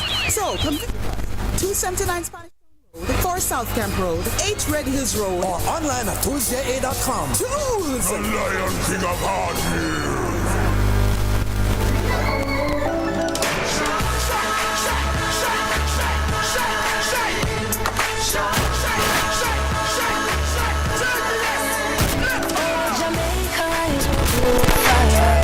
Passion and vibes, and through it all there's a glow inside. Let's keep her shine alive. From the market to the factory floors, from the hillside green to golden shores, we're reaching heights, our energy that lights the sky. Shine bright, Jamaica. Shine bright, Jamaica.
partner tries come to make me strong. Through it all, I've learned to trust in Jesus. I've learned to trust in God. Through it all, I've learned to depend upon His words. I've been to lots of places, seen so many faces. There were times I felt so all alone, but in my lonely hours, those special hours, Jesus let me know that I am His own. Through it all, I've learned to trust in Jesus. I've learned to trust in God. Through it all, I've learned to depend upon His words. I thank God for the mountains, thank Him for the valleys, thank Him for the storms He brought me through. As if I didn't have problems, I wouldn't know that God could solve them. I wouldn't know what faith in God could do. Through it all, I've learned to trust in Jesus. I've learned to trust in God. Through it all, I've learned to depend upon His word. Yea, though I walk through the valley of the shadow of death, I'll fear no evil, for thou art with me, thy rod and thy staff that comfort me. Those wicked will come upon me to eat up my flesh. They will stumble and fall. Through it all, I've learned to trust in Jesus. I've learned to put my trust in God.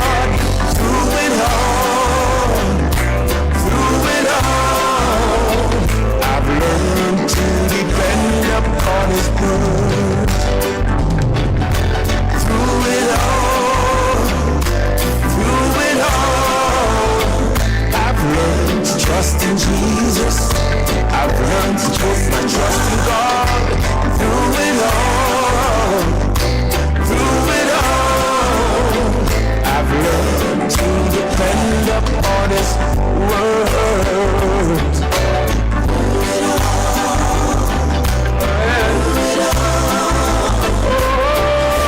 Trust in Jesus.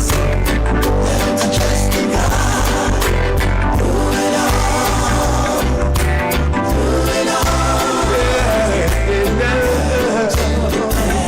Lord have mercy.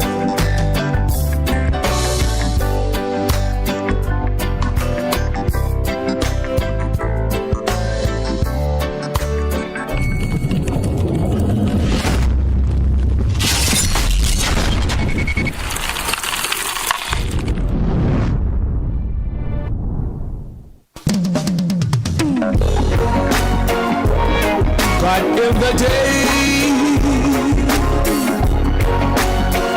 it's still God in the night. Life is easy when you're on top of the mountain. You've got peace of mind like you never know. Yeah, but things change when you're down in the valley. Don't lose faith, or you're never alone. For the God of the mountain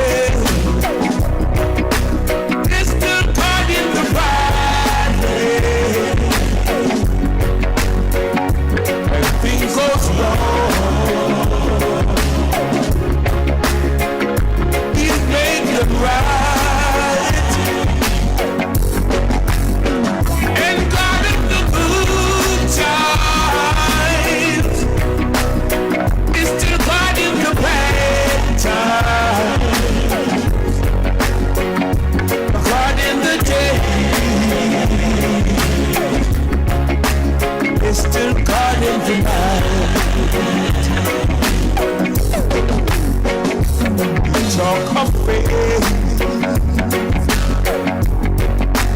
When you're on top of the mountain, but talk them easy. When life at its best, but it's down in the valley of trials and temptation. That's when your faith is really put to the test. Lord of mercy, for the God of the mountain is still caught in the valley. When things go wrong, He makes them right. One of the good times is still caught in the bad times. Caught in the day, it's still caught in the night. Caught in the day, yeah, it's caught in the night. Lord of mercy, everything goes wrong. In the cloud, yeah. Lord of mercy, God in the day, God in the night.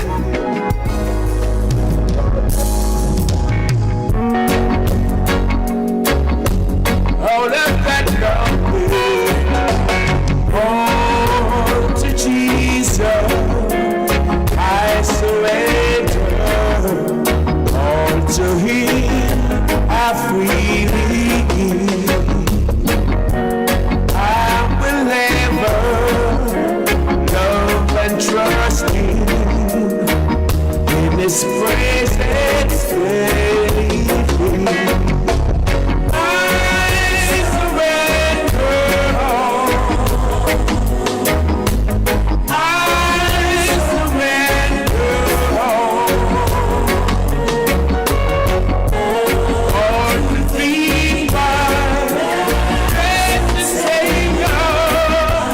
I surrender all.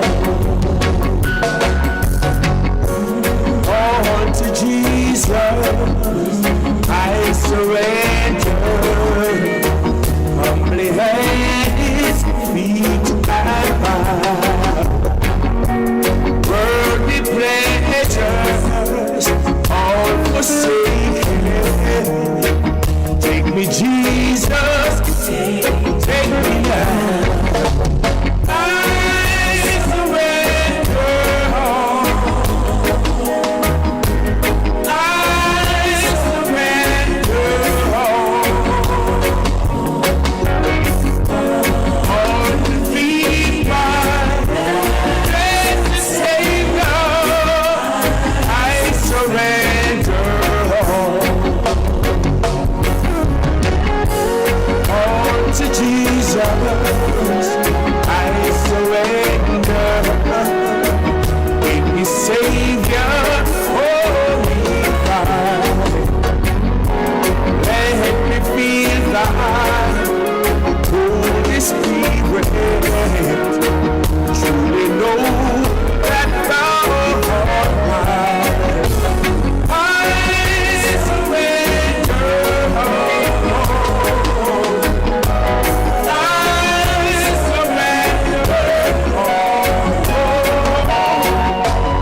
freely give. I will never love and trust Him in His presence daily. I surrender all.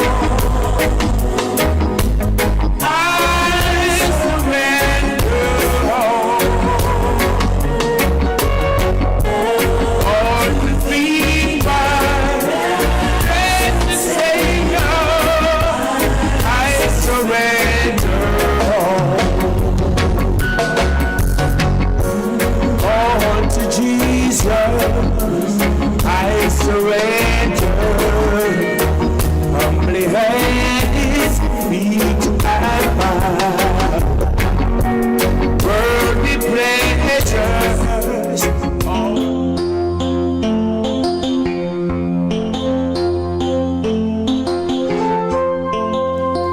Yes, welcome back to Rebel Radio. It's time for Workers' Time.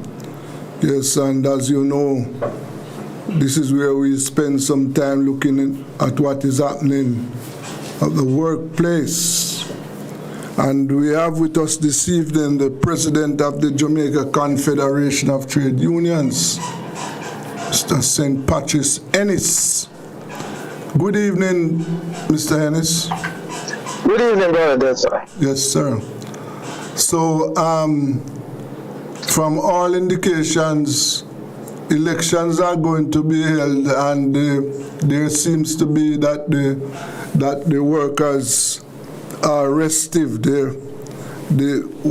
could tell us what is happening, please. Well, as you know, for all public sector workers, they offer on the table for all the bargaining units in the public sector is still zero from the government in the first year of the contract. Yes. The last time I was there, I told it was 2.5% for the second and third year, as the government had proposed a 3-year contract. Mm-hmm. Although the JCTU claim is for 2 years. They had said that they would prefer initially 4 years. We had rejected the 4 years, and they now propose a new offer of a new position of 3 years with the 0% in year one, 2.5 and 2.5 for the subsequent years. That also we did not accept. And as you perhaps you and your listeners might know, there was an intervention by the Partnership Council on Thursday last, seeking to find some ways as to how they can intervene into the seemingly stalemate, particularly as one of our members of the Confederation, the teachers, were walked out of a meeting with the Minister of Finance in response to the ministry's 0% for year one. Mm-hmm. The teachers were at that very meeting, which I referenced, the meeting with the Partnership Council. At the meeting were Ministers Trevor Williams, Xavier Mann, Dana Morris Dixon, Colonel Charles, and Audrey Marks. Okay. All were there, and members from the private sector such as Sidney Sweet, Metro Seattle, and I think the president of Ms. Stewart, I think is the president of the motor vehicle, new car dealers, associated. I can't remember what exactly. Along with both Trevor Monroe and Professor Neville Ying. The meeting was actually chaired by Professor Albert Mint. And in that meeting, the various groups, remarks were made by myself as president, Minister Williams, and Keith Duncan, who was also part of the meeting, who joined virtually, was also part of the meeting. And then we went into discussion to see how this deadlock can be don't we? That seemingly was not achieved during that meeting. So we left that meeting with the positions not changed. The meeting, however, was said not to be a negotiating meeting, but it was to explore or to see whether there could be any path forward in terms of the party discussing. And that is why it was a partnership council and not necessarily a negotiation meeting. Right. Arising from that, it was agreed that there should be some form of a follow-up meeting of the partnership council to see how they can bring the sides closer together, perhaps before coming back around the table. There was some tentative arrangement to meet this morning on Monday, but that fell through. We had a pre-scheduled meeting with the Ministry of Finance on the 27th of this month, which would be Wednesday. Yes. But we recognize, and I had indicated that to you. But in light of what is happening, I'm not sure if that meeting is on. I tried to make contact with Minister Xavier Main just before, but I recognize that our employers, that is the government, are busy at this time, and perhaps their focus is on the election that is, as we all know, is next week.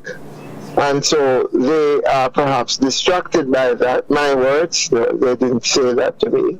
But they could be by the fact that they are out campaigning and so on.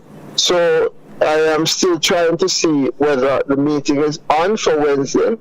I don't know if much would even come of it, even if we would have a meeting, because I am mindful that even if it's a new government, then it would be a new team. If it's not a new government and it's the same government, it still might be a new team, because the Prime Minister would have to now select. I'm not sure who he's going to want as ministers, or even the minister is conducting the negotiations, they might go to another ministry. Whatever it is, it still might be so there might be a reset for it. So I'm not sure what the take is. I am about to get instructions from my membership to see whether it is really meaningful to go ahead with this meeting, as well as whether the Ministry of Finance, through the Minister, Xavier Main, who is leading these negotiations on behalf of the government, whether he is mindful to go ahead. So, in light of not only that the elections are next week, the general election, but also because of what transpired in the Partnership Council last week, Thursday, whether we are waiting on that to chart a pathway forward, or we're just going to resume. So a lot is up in the air as I speak, and so I'm not really certain as to exactly where we're going from here, the immediate future, until probably post the election. We might have a meeting on Wednesday, as well as we might not. I'm not yet sure. I want you to clarify something for me, for my listeners, because some people are telling me that the reason why the government has offered 2.5% is because of the hefty wage increases that were given to the public sector workers. How do you respond to that? Well, I think we have said this very often. The hefty wages was really given at the top, and that is not the majority of public sector workers. Recall that the top, we increased the wage gap between the top and the bottom with this public sector review reform. Yes. And the ministers of government, the cabinet ministers, their salary and the permanent secretaries, the difference between them was $1. Yes. So once they increased those people at the top, the permanents, the ministers, and by extension the prime minister, were going to automatically follow. So the bulk of the increase took place at the top. One of the things why they said that they did it was to attract people of that qualification and caliber in the public sector. But the majority of the increase was skewed toward the top and not the bottom. We still have workers now who have not received 20% over the 3 years. And some, that's barely what they got over the 3 years. So we have been having people who had what you call single digits increase, where we know, I think in the year 22, or one of those years, we had double digits increase of or 21, I'm not sure which one, of 10% in terms of inflation, right? And so we are beyond inflation over the same period. We are below the rate of inflation, increase in inflation. If many of the public sector workers only receive something like 20% over 3 years. Over the 3 years. Yes. Right? And so we would say, no, that is not a correct assessment of the situation. And that is why many of us are still clamoring to have an improvement in our wages come this year. But let me be clear. It matters not what anybody says. 0% will not be accepted in no year for the public sector. It just won't happen. Yes. Okay. And so we can despair and dispense with that notion and that narrative, whether you believe we get enough money. 0% will not happen. Yes. Okay, that's clear. And so it doesn't matter which government. That's not going to be an agreement that is signed by the Confederation of Trade Unions. Okay. All right. So as it stands now, as you say that, well, it could be that this negotiation, well, from all indications, the negotiation is not going to start before the election. So it is a post-election we have to look at. As I said, I'm not sure exactly what is going to happen now. I was still trying to find out from the parties, also get instructions from my membership in the Confederation and also from the government side. Yeah. I spoke with the somebody in the ministry just this afternoon, who was a member of the government's negotiating team, who indicated that it is not likely to go ahead, but it wasn't that person's call. And that is why I tried to make contact with the minister himself, but I was unable to reach him. He is normally expecting to return because he is off that ilk. And so I expect to speak to him later, as well as to see what is happening from our side. Okay. My preference is that the meeting be deferred, but that is not my call. Yes, yes. And St. Patrick's, what can you say? How the workers, if you have had a chance to, how the workers feel about the situation? Well, we find it quite reflecting because we don't understand why our government would be insistent on there no increase, particularly at this time, and adamant about it, and saying it is the 7.5% that we receive can be treated as an increase on salaries or as a response to our wage claim for a salary increase. And we have the increment. Exactly. Okay. We have made it abundantly clear. We have asked them to cease this misinformation. We believe it is disingenuous, having explained it more than once. And we do believe that does not argue well for good faith relationship for these negotiations. Yes. And so, if that is the government's posture, then we believe that anybody, if our employers adopt this approach, then we are going to have some very, very rocky road ahead, embark on some rocky roads ahead. Because that is not, we have no such agreement, and if we did have such an agreement, the government would pull it out and show us. Yes. the 7.5% increase on increment flow from a contract that we signed with Nigel Clark on September 12, 2024. The increment will be implemented in April of 2025, and those will be payments for increment of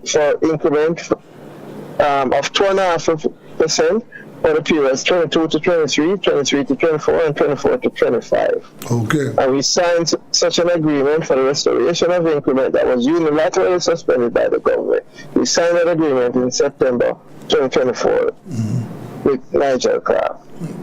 We served our claim for improvement in salaries and other benefits for the years 2025 to 2026, 2026 to 2027 in November 2024. 2 months after we signed the agreement for the restoration of increment. Now, how on God's earth can that be a response to our claim that came in, that we submitted to government 2 months after the signing of the increment? Yes. 2 months after an agreement for 7.5%. Are you saying that there is no collective bargaining and this is what they had intended all along, and so the matter of collective bargaining where both sides sit down and negotiate, that is not the issue at hand? And I mean, it just doesn't make any sense. And those are the documents, and the documents are there when we served our claim, when the increment was agreed on, and so on, and for what period of the contract we are talking about. 2025, 2026, 2026 to 2027. In that time, you would have had new employees. So how are we going to treat with them? How are we going to treat with the employee that is just now employed in the 25 to 26 period? Are you saying that they will get no monies because they pay 7.5% already, so they get no money for the 25, 26 period? It makes absolutely no sense. And it's a waste of time and brain cells to be going over this with the government over and over. I mean, you know, it's just ridiculous. I want to just hold it there for me. We are going to take a break. This is Rebel Radio. Let us take a break.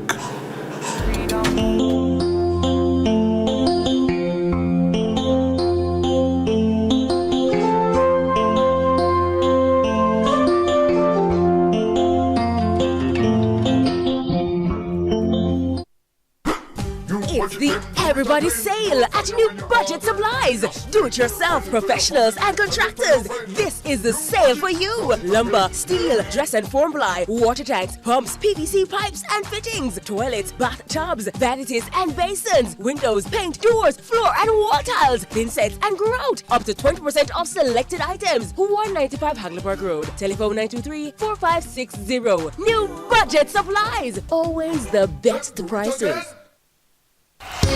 Tools, hardware, and supplies is turning up the heat this summer with your super saving summer sale. Prices are slashed on everything you need to fix up your home. Beautiful tiles, sleek doors, top quality windows, modern sanitary ware, exclusive flooring, and more. At Tools, hardware, and supplies, we have you covered for the summer. So come visit us at 279 Spanish Town Road, 4 South Camp Road, 8 Red Hills Road, or online at toolsja.com. Tools! The Lion King of Hardware.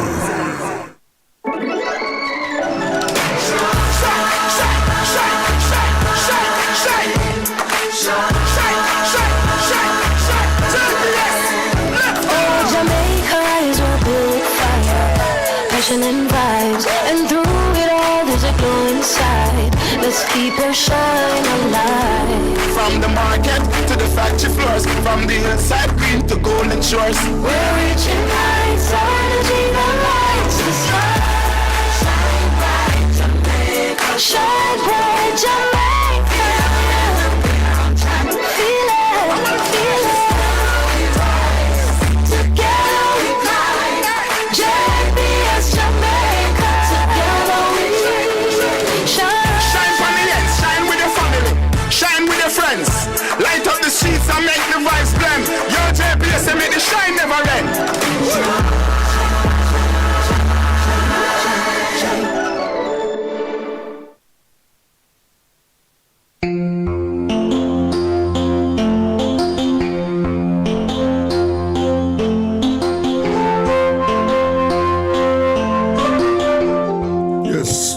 welcome back. It's Workers' Time, and we are talking to President of the Jamaica Confederation of Trade Union, St. Patrice Hennis. Yes, Mr. Hennis, so, I believe that the government is fully aware of what you are talking about there, but they are just hanging on, they are just throwing that out there to kind of hang on for a time. I think that's what they're doing. So, I think that, as you say, let us wait to see what will happen after September 3, and then we will know what are their intentions. Yes, yes, that might very well be the case. That's subject to whether the government is insisting on having a meeting this Wednesday or members of my team are insisting on having the meeting this Wednesday. That is yet to be seen. We'll know by tonight into tomorrow whether the meeting is on or not. Right. But indeed, the government, by its posture thus far, would seem as if it wants to, pause a bit on these negotiations. Okay. And if that is the case, then we await that kind of communication. Okay.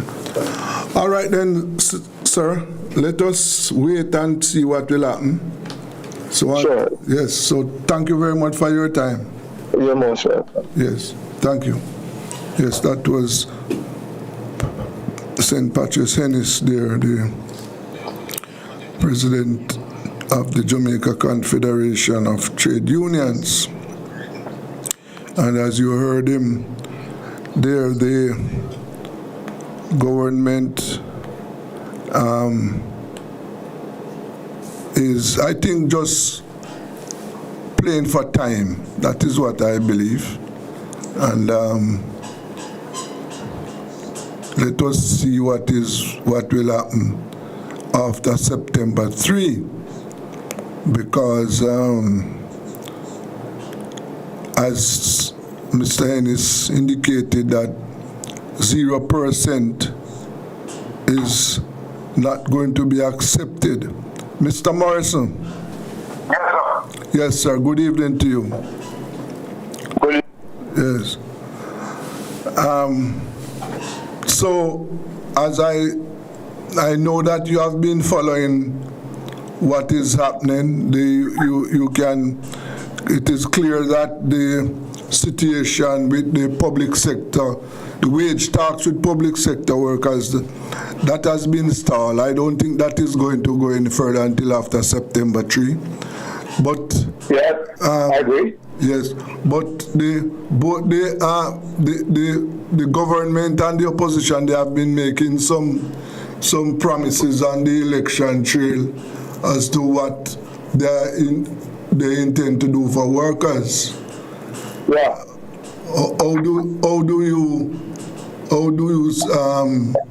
What is your take on those assertions so far?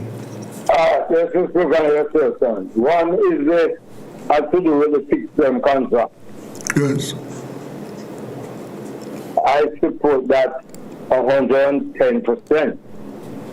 The fixed-term contract is probably the most cruel implement that we have working against workers in Jamaica, not only in the public sector, but in the private sector as well. Yes, sir. And I wish to commend Mr. Mark Bolin and his team for being that positive, forward-looking, and brave to have put that in their manifesto and have decided to deal with that issue. It is cruel. You have sector like the security guard industry, the PTO industry, yes, in the bauxite and aluminum industry.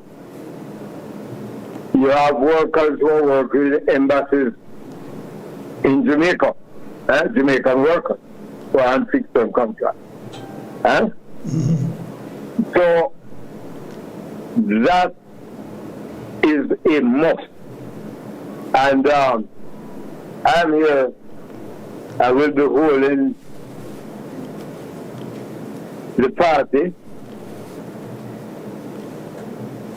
to their promise. Yes. Okay? Yes. The other thing is the tax on overtime payment. Again, I think this is a very bold step. Bold moves, rather, by the government. Sorry, by the opposition. Very bold move by the opposition. And I am 100% in support of that. I think it will create incentive for workers who want to work. Workers want to give more time to the business. And for those who have to work, for example, security guard, they now work at least 72 hours a week. So at least the 32 hours extra above the 40 hours that they work, they will be seeing some relief. And the economic sense in this proposal is that if the workers of this country have more money to spend, then more goods and services will be purchased. More goods and services will be produced. Yes. And that is how you're going to expand your economy. You know, a typical example. A company like Restream, Yes. Berger Paint, is a typical manufacturing company. And they will be in a position to see their sales are going up quite exponentially. And therefore, I am supporting removing the tax on overtime. Right. It's your pension. When you get a salary, and if you are in a pension scheme, your salary, your pension payment premium are taken out before it's taxed. So you could very well argue that your pension is tax-free. But you know what happens now? When you get your pension, when you retire, and you get your monthly pension, it is treated as an income. And it is taxed. Okay. My proposal, and again, I'm hoping that the People's National Party will forcibly push for this. Pension payment, the pension benefits, the monthly pension benefits will be relieved of taxes. Yes. There are some pension benefits, like the NIS pension benefit. Well, I wouldn't talk about the NIS pension benefit. I would talk about the private pension scheme. What you get to pension is not near a salary. And pension benefit is supposed to be replacing your salary. It is supposed to be a payment. Now that you're not working and getting a week wages, your monthly pension benefit is supposed to be at least a minimum of at least a week's pay. It should not be taxed, and we are pushing very hard that shouldn't be taxed. The next item that I'm hoping that the opposition will push even harder and ensuring that it's not taxed is redundancy payment. Okay. When you get that little redundancy payment, you know, you don't know when you're going to get an next job. So you have to pinch it. Yes. You have to make it stretch out for the school fees, the lunch money, the mortgage payment, the supermarket bill, etc., etc. Yes, sir. The light bill, of course. So that is a package of social benefits that I am hoping that the party of my choice will ensure when they get to Parliament that these benefits enjoy tax-free status. Okay. Yes, yes. That, and as you said, that you made a point there earlier on, which is, I agree with that. When the workers have more funds, they will buy more goods and services, and that will lead to expansion in the economy. Yes. Yes, that is. It is the oil that is going to ensure that the wheels of the economy keep spinning. Yes. Yeah. Mm-hmm. And the fixed term contracts, that is something that I hope that if the government wins the election, if the opposition wins the election, hope that they will treat with that as an emergency. That is something that must be addressed. Yes. Yes. We have not heard so far. We have not heard any thing from the hotel industry following the protests last year. The workers have gone quiet. But well, I believe that after every storm you'll have a calm. Before a storm, you'll have a calm. Yes. And I believe what is happening in the hotel industry is going to explode. Because there is no fairness in the hotel industry. Mm-hmm. The industry can and must do better for the workers. And not only the hotel industry, but the entire service industry, the BPO industry, the security guard industry. Mm-hmm. These are the industries that I think when you compare the way in which they treat their employees over the years, it's simple, very simple. Yes. And I know better can be done. Mm-hmm. Yes. And we have Hawkeye Security Company at the Ministry of Labour, where we have been trying to get a contract since last year, August, over a year now. Yes. And we are having some challenges. Because what the company wants to do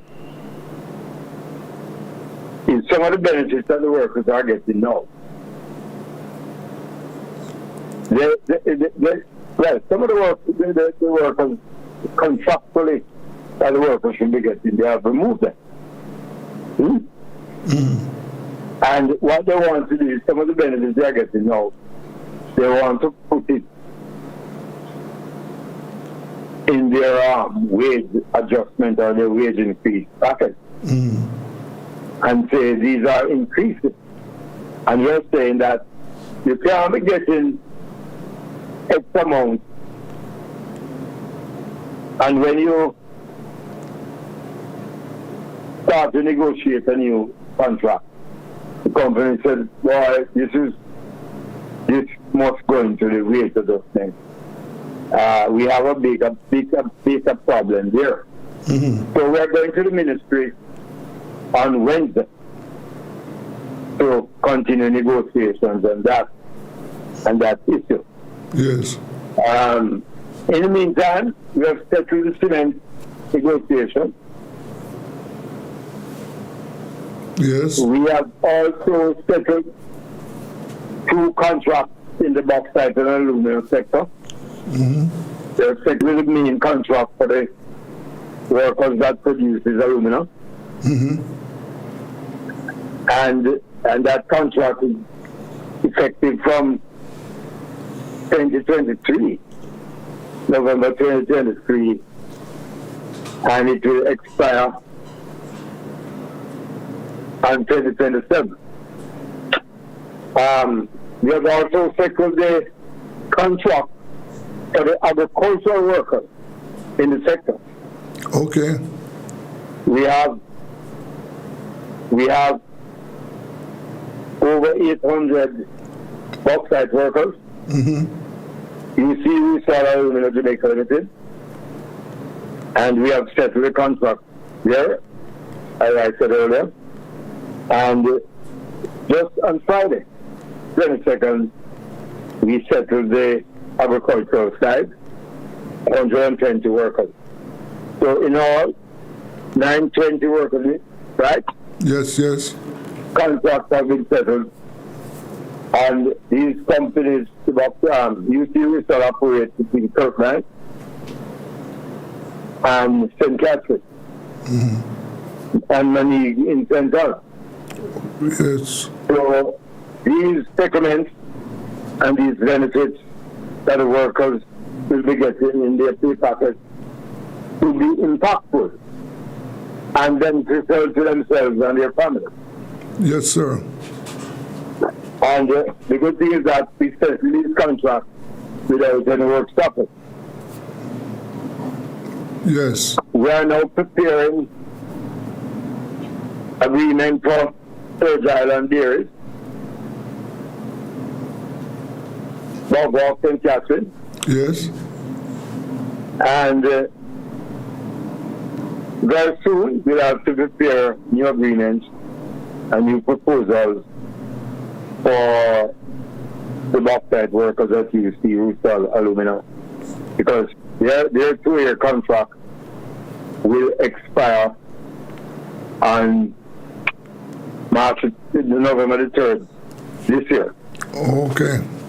So the big elephant in the room in terms of industrial relations is going to be the public sector.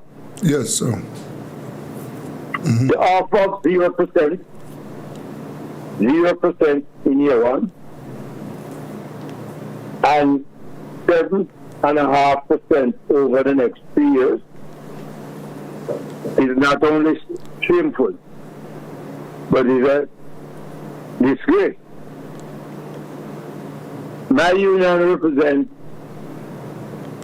some very strategic, some very important groups in the public sector. The dental surgeons, the National Housing Trust employees, HESOJAM, Financial Services Commission, the UTC, Jamaica Urban Transport Company, and the list goes on and on. We note the discussion taking place between the government and the teachers, the government and the medical doctors, the government and the police, and the government and the Confederation of Trade Unions and the Jamaica Civil Service Association. My advice to the government is that they should try and manage the process much better than what they're doing. The government cannot take 300% for themselves. And for the senior directors, permanent secretaries, people who can survive. And then you look at the little guys in the hospital, being in the hospital, and the drivers, ambulance drivers, and the porters. When you look at the school, the canteen staff who have to cook the workers food in the day. The staff in the schools, they have to cut their steel. They have to keep the place clean. They have to clean the classroom. How can the government, in its right mind, end up with a situation where you're offering 0%? Huh? Yes. We don't have to call Pythagoras to explain that to us. Yeah. That is meaningless. And is meaningless, but it's raw provocation. Yeah. And what I can say, UK will not accept 0% for 1 year. Yes. Or 1 day or 1 week for any group of workers in the Yes, yes. So we support the other trade union organizations in their struggle. And we are not just standing by looking on. We are going to fight before them, beside them, and if they so desire, we're going to fight behind them. Well, to deal with this matter. It's one thing though, Mr. Morrison, this wage negotiation is not going to start before September 3, Well, I don't agree, I think it started already. It started already because if election is around the corner. Yeah. And more than one meeting have been held. And the government is sticking to their 0%. What that is telling me, if the government wins the election, they might tell you that for the next 4 years, you may not get nothing at all. Eh? Yes. Now, if the government votes about economic progress, it's correct. They shouldn't be telling the workers of Jamaica about 0.5%, 0%. And this is after the Bank of Jamaica, That serves as the IMF. It's a new IMF, the Bank of Jamaica is a new IMF. They have put in their own guidelines, 4 to 6%. So when the governor and the officials of the Bank of Jamaica are getting them fat increases out of the compensation arrangement under Mr. Clark last year and the year before, the ancillary workers in the classroom, the poor workers in the BPO and these places are getting 0%. Yes. So the workers will have to decide. Yes, they will have to decide. They'll have to decide. Yes, they have to decide. And it could be better timing, because what the government has done, the government has through the negotiation in the public sector workers' place. Yes. They will touch them face and say, put that leader. That's what they've done. Yes, yes. Yeah. So let us see. They have just thrown them face and say, put that leader. Yes. So let us see what is going to happen in the coming days, sir. We shall see what we shall see, sir. We shall see. Thank you very much for your time. Thank you for thanking me, sir. Okay, sir. Yes, that was Mr. Vincent Morrison there, President of UCASE. And you heard him, and you heard the President of the Jamaica Confederation of Trade Union. You heard them. They are not accepting the government offer. So let us see where this is going to end. And as I said, I don't expect it to end before the elections. I don't. So let us see what will happen. All right. Coming up next is Frankly Speaking. This is Rebel Radio. Let's go for a break.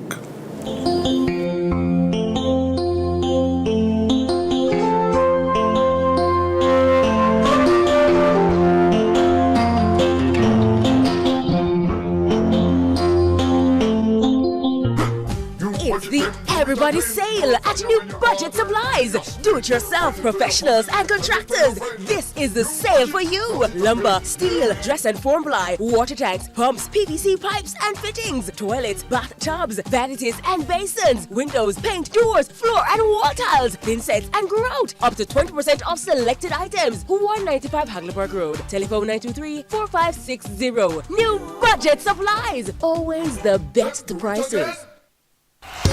Tools, hardware, and supplies is turning up the heat this summer with their super saving summer sale.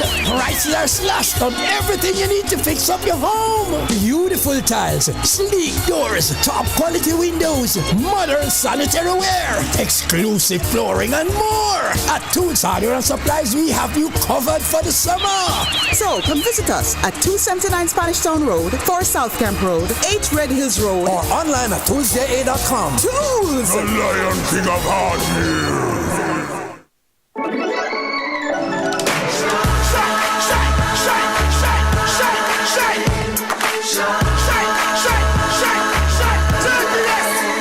Oh, Jamaica is where built with fire, passion and vibes, and through it all there's a glow inside. Let's keep our shine alive. From the market to the factory floors, from the hillside green to golden shores. We're reaching heights, our energy that lights the sky. Shine bright, Jamaica. Shine bright, Jamaica. We're on track. Feel it, feel it. We rise, together we climb. JBS Jamaica, together we shine. Shine for the ends, shine with your family, shine with your friends. Light up the streets and make the vibes blend. Your JPS and make the shine never end.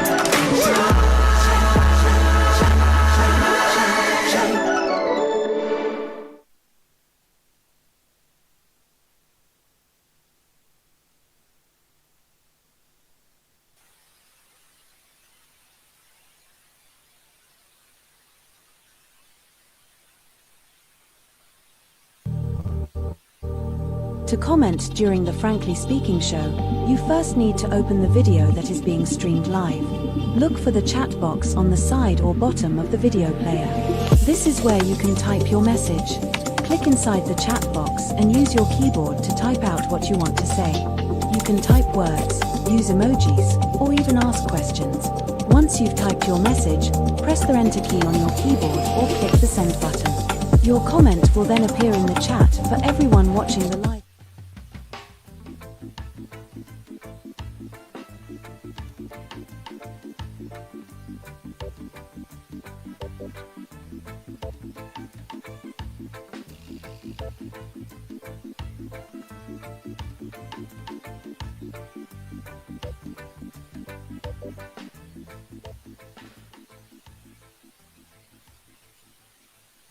Good day. It's the day after the first in the series of national election debates.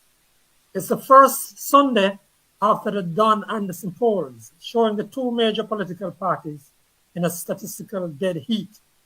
It's 10 days to the general elections. Good day. This is the 179th episode of the Frankly Speaking Jamaica podcast. It's Sunday, August 24, 2025. Welcome to all of you watching or listening live. Thank you for joining. Remember, we welcome your comments and questions starting right now. Just remember to use the procedure outlined at the top of this program. Frankly speaking, our program is all about the general elections today. Desmond Richards is with me. Winnie Anderson Brown is off this week. Welcome to our special guests. They're both attorneys. One is representing the JLP. She is Shireen Golding Campbell, former senator and principal attorney of Golding Campbell and Associates.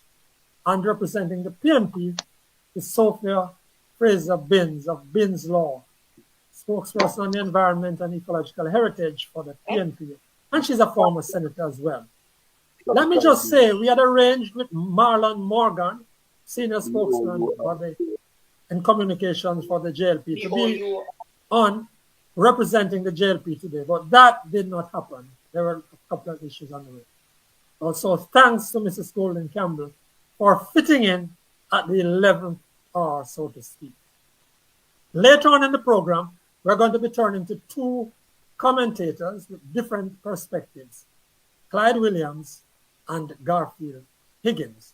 But now, let's welcome Mrs. Golden Campbell and Mrs. Fraser Binns. And we've asked Desmond Richards, is he here? Desmond, please go ahead, sir, and ask the first question. I'm not sure I'm seeing Mrs. Binns and Joshua, so Desmond, you might have to go to Mrs. Golden Campbell first. I'm sorry, I'm not seeing Mrs. Binns. Joshua. Mrs. Golden Campbell. Good evening. Thank you. Good afternoon. That's such a long word. Shireen is quite fine. All right, Shireen. By the way, you are Mr. Golden's daughter, right? Mr. Bruce Golden. I'm one of. All right. Now tell my listeners and viewers why the people of Jamaica should re-elect the JLP after so many failed promises to address the issues affecting black people in Jamaica. Well, you set up the question with a premise that I don't agree with, but let me just You don't have to agree with me. I don't have to agree with you, but I'm going to answer as I design. I think there are lots of reasons to vote for the JLP in this upcoming election, a week and a half away. The JLP has campaigned for quite some time on the idea of trying to create prosperity for all its people. And I think when you examine what that means, prosperity is really about making your community better, making your people better, making their families and others around them better. And I think the JLP undertook to do that by looking at the national state of the country and trying to fix the economic foundation of the country. And the rationale behind that was logical and appropriate, because you cannot provide the conditions, you cannot build the conditions for prosperity for people until you create the nest egg, until you fix the financial foundation of the country. And so in their first term and a half, they did that despite the challenge of COVID, which set back a lot of other countries. But with the management that we had, we were able to move through that, right-size the economy, lowered our debt burden, reduce crime, increase employment, and reduce poverty. All those numbers are trending in the right direction. What should command the attention of the voters, I think, is that the approach of the JLP government has been thought out, has been done in a manner that I think is lasting, sustainable, and is not about throwing out, hodgepodge ideas that come to mind. And that is what I have seen with the opposition PNP. While we improved the country, we were confronted by lots of challenges. COVID wasn't the only one. We had the global war, the Ukraine war. We had Hurricane Beryl. There are a number of things. And yet, despite those challenges, the management of the country survived and thrived. And I think that is credit to the JLP. And I contrast... Okay. Listen, no, so those people in Jamaica who are having difficulty finding food, paying their rent, sending their children to school, can't get water, can't get medical care. That is what are you telling them? That you need another term before you can fix those issues for them? What I'm telling them, Mr. Richards, is that development and recovery of the country from the state it was in is not a one-term matter. It's not a one-day matter. It is a process. In fact, I liken it more to a journey that began with first fixing the foundation of our pockets so we could afford the plans and and implement the plans that we needed to implement to correct what was done. And we then went into a stage of doing some of the micro work, working on things like basic needs of people, potable water, the whole situation with taxes, reducing electricity costs to some of the most vulnerable, creating pension programs that could address the needs of the most vulnerable. So it's not going to happen overnight. One of the things you must remember. Sorry, Desmond, just 1 second. I just want to say to our viewers that I did see Mrs. Binns just a while ago, but she seemed to have dropped off a bit. So we'll take her as soon as she comes on. But Desmond is asking some questions of Shireen Golding Campbell. Go ahead, Desmond. Miss Golden, one of the things, Shireen, one of the things you must remember, this is not the first time the JLP is in charge of government in Jamaica. The PNP and the JLP have been running governments in Jamaica since 1944. And what I am telling you about the lives of people, the ordinary black man and woman in Jamaica, these conditions that I'm talking about, they are not 9 years old, right?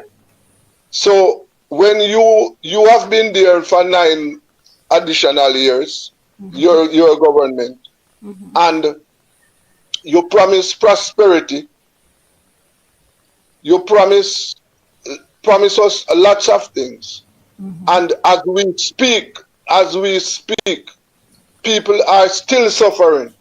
6 people sleeping in one room, using Desmond, one. so allow her to answer so we can go. Desmond, allow her to answer so we can pick up with yes. Mrs. Binns. Mrs. Binns, Yeah, welcome to you. I see you've been having some issues with the internet, but go ahead, Mrs. Golding. Sorry, Mrs. Campbell. I think Desmond's question starts from a point where it assumes that we've been on a straight line trajectory from 1944 to now, and that's just not true. I mean, the fact of the matter is we've had years where we looked like we were going in the right direction, and then we have had significant years where the country plummeted despite the fact that the rest of the world was growing. That's my recollection of the 1990s and the early 2000s. I was 17 years old when Michael Manley came back into power in 1989.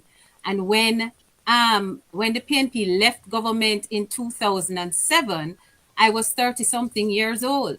And what I saw then was a decimation of the manufacturing sector and productive capacity of the country, people out of jobs. I saw FinSac that I have family members that suffered from, who lost their homes, lost their businesses, lost their livelihoods.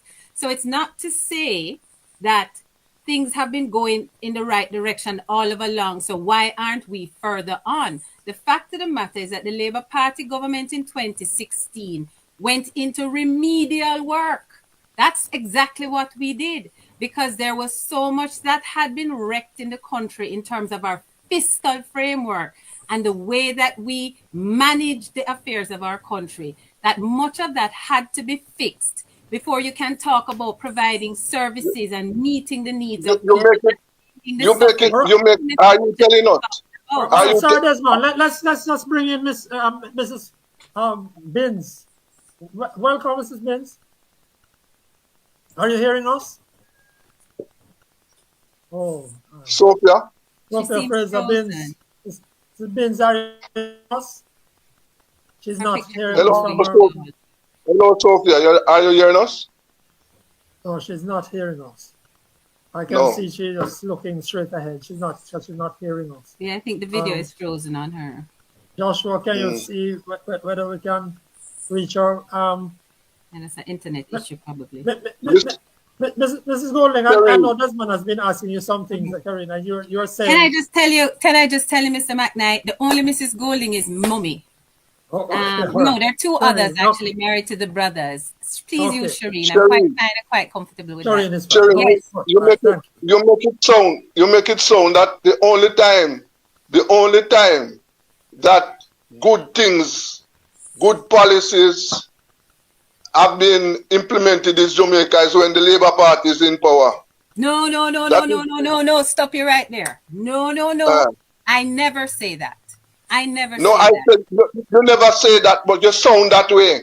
Well, I'm saying I never say that as a matter of practice. And the reason I don't is because there are things that the PNP has done in the past that I think are good things.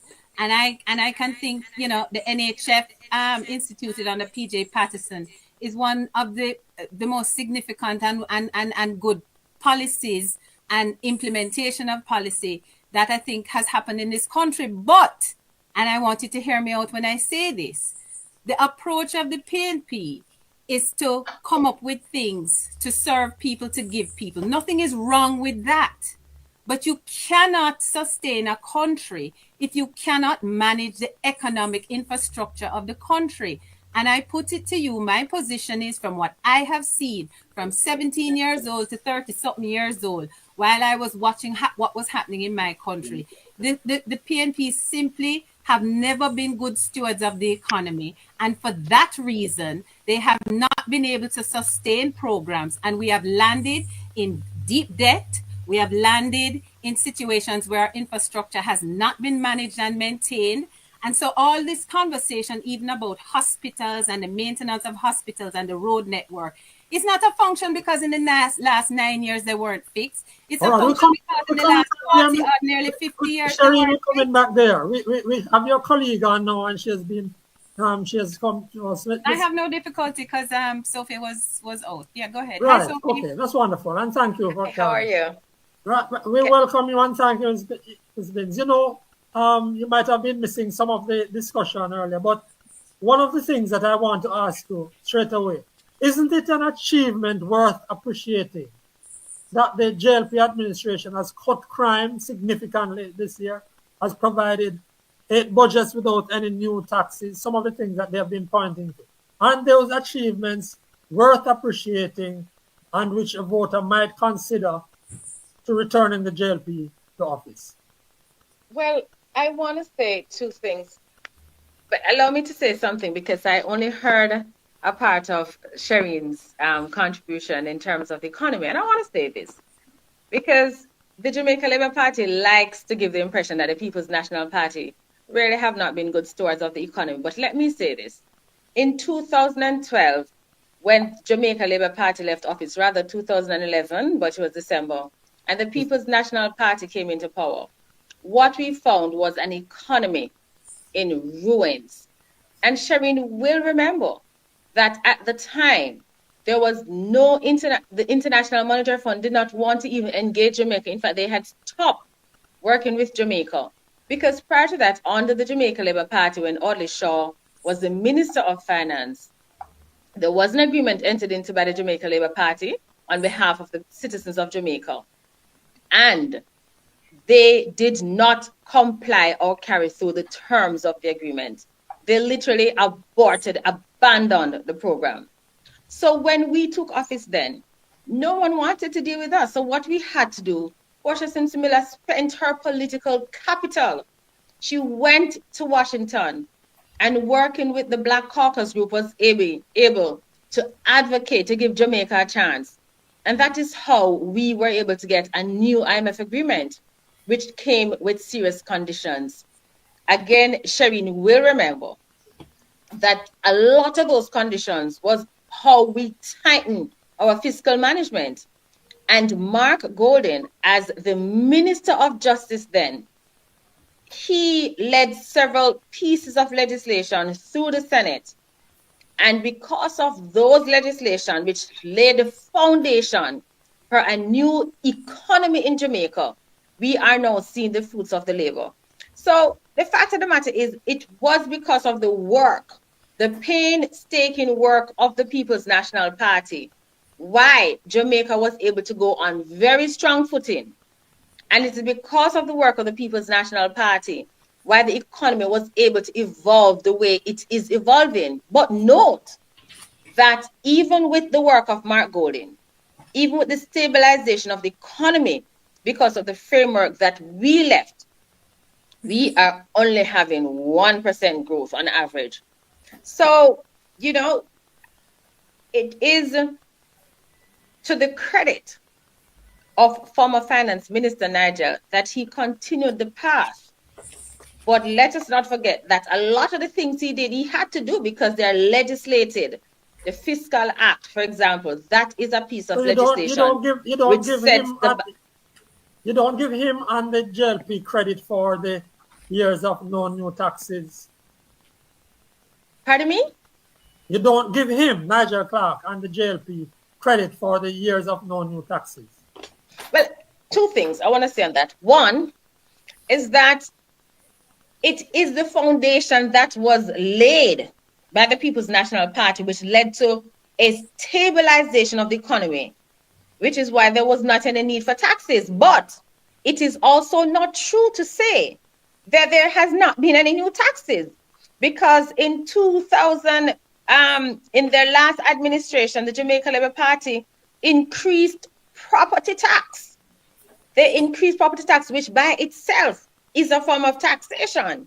Secondly, what we must also remember is that because of the framework laid by Mark Golding and the People's National Party, the collection, the ability to collect revenues more efficiently was realized. All of that is because of the seed planted by the People's National Party. So, as I said, while you must give some credit to Nigel Clark in continuing the path laid by the People's National Party, the fact is that the foundation was laid by the People's National Party, Right, and we must never forget that. Desmond, before you come in with a question, just want to make mention of Kirk Gibson is saying that there are lots of lies, and Moses is saying, teach Sophia all statements of facts, no conjecture. Teach Sophia all statements of facts, no conjecture. He's saying you should teach it. That's what you're things have been said. I'd love to have the opportunity to respond. Of course. Sophia, I want to ask you this. As you know, I don't think you will disagree with this, that the ills and misfortunes in Jamaica rest at the feet of both the People's National Party and the Jamaica Labour Party. They are the only two parties that have formed government in Jamaica since 1944. Now, my question to you is, tell my listeners and viewers what the PNP government is going to do to rescue black people in Jamaica from hardships, to make the lives of black people. Let me start with one thing. What is going to be done to make black people stop squatting from the day after, they have been squatting the day after slavery was abolished? What the PNP government is going to do to stop that? Okay. So the People's National Party has always been the party of social change, and we understand the challenges that Jamaicans face. We do not believe that people just squat on land because they want to squat on land. The fact is that the evolution of slavery and even post-colonial era really have not facilitated more Jamaicans owning homes. It is a recognition of that why our founding leader, Norman Manley, he started off with the Facilities for Titles Act, which allowed more Jamaicans to own homes. Then that continued, and we had a raft of policies that were undertaken by Michael Manley in the 70s. We're talking about site and service, we're talking about land lease. Those are some of the policies. And then we continued into the 90s with PJ Patterson when he introduced the LAMP program, which really said, you know what? Once you have been living on land for 12 years, then you can get a title. And this applied not just to registered land as what obtained in the Act through adverse possession, but also lands that don't have a title. With Portia Simpson Miller, we saw this again, where he ensured that our sugar workers were taken out of barracks and placed in proper homes with their titles.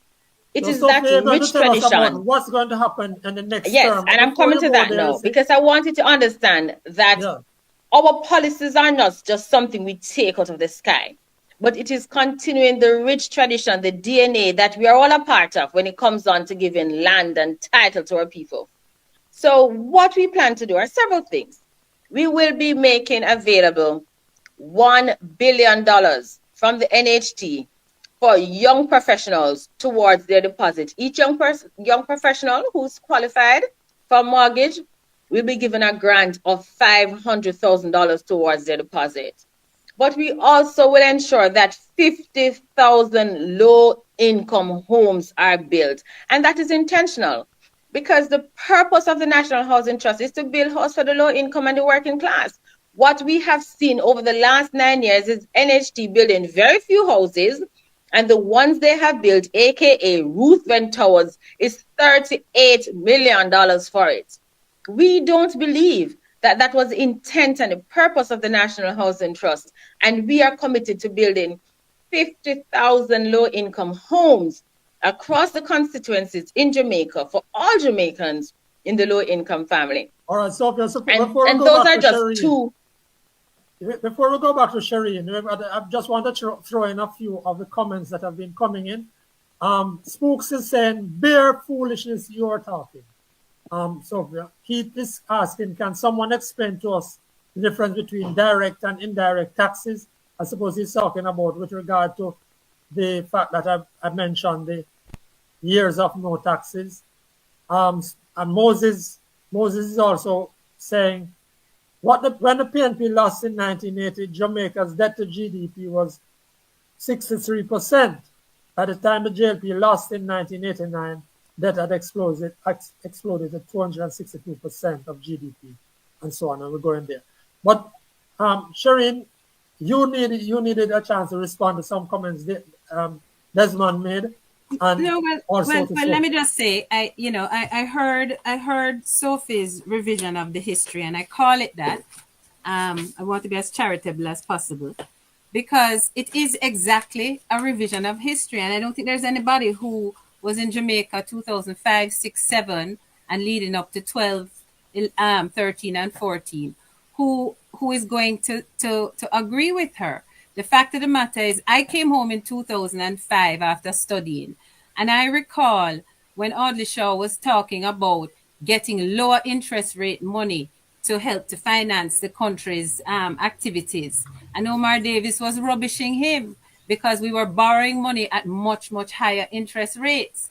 The whole fiscal tightening and the whole discipline in terms of how we manage our fiscal matters, our economy matters, began under Bruce Golding, and I hate to tell you I'm conflicted in saying so because he is my father. But the fact of the matter, am I getting a feedback?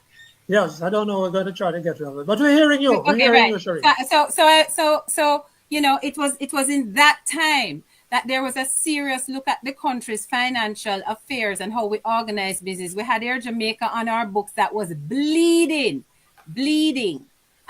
our country with debt.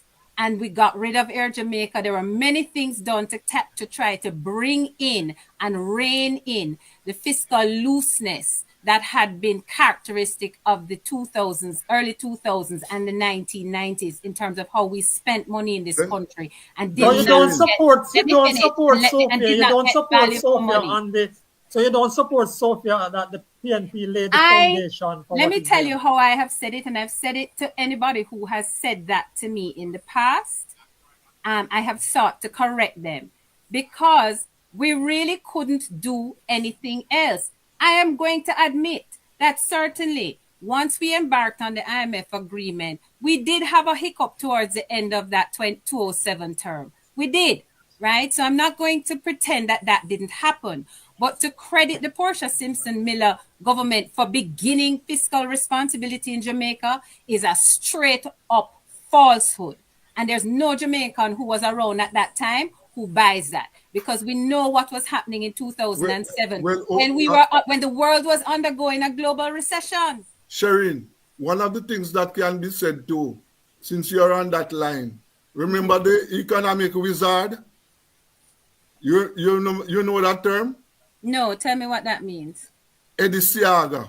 Mm-hmm. Yes. Eddie Siaga was the economic wizard Mm-hmm. who was elected in Jamaica. Mm-hmm. And one of the things that he was supposed to have done is to rescue the economy from the disaster left by Michael Manley. Mm-hmm. So for people like me and many others, when we hear statement like that from you, we know it is just political talk. Because with the greatest of respect, Mr. Richards, please don't characterize what I say. I own what I say and I believe what I say and I speak sincerely when I expect you to believe what you say. I am just telling you that don't try and convince the audience that the JLP rescued the economy in 2000 and when they took office in 2007. The JLP began a program of rescue, Mr. Richards. That administration was in office for 4 years. Mr. They began a program of rescue. You want to hear from me or you want to give your own editorial content? Which one? Mr. Siaga also started a program to rescue Jamaica. Yes. And at the end of 1989, we were still in economic problems. We were still in debt. But we had a growing and thriving manufacturing sector, which the PNP in 1990s decimated. We had the prospect of a growth that would have been sustained. I want to move on. I want to move on, Shireen. I really want to move on, Shireen, because we don't have a lot of time left, Shireen. But I want to ask you this before I go back to Sophia. Should the JLP be returned to power? Are you going to leave that 11.4 billion a year in the NHT? Who is that question to? That's you, Sharon. I'm sorry. That's you. Sorry, say the question again. I thought you were posing a question. Should the JLP be returned to power? Are you going to leave the 11.4 billion a year in the NHT? You know, I don't know how to answer that question because the truth is I'm not affair with the NHT matters in that kind of granular way. What I can say is that I know the policy that has been put in place is that we are going to use the NHT to create more opportunities for young persons and for working people to be able to get homes. We have expanded the allotment under the NHT.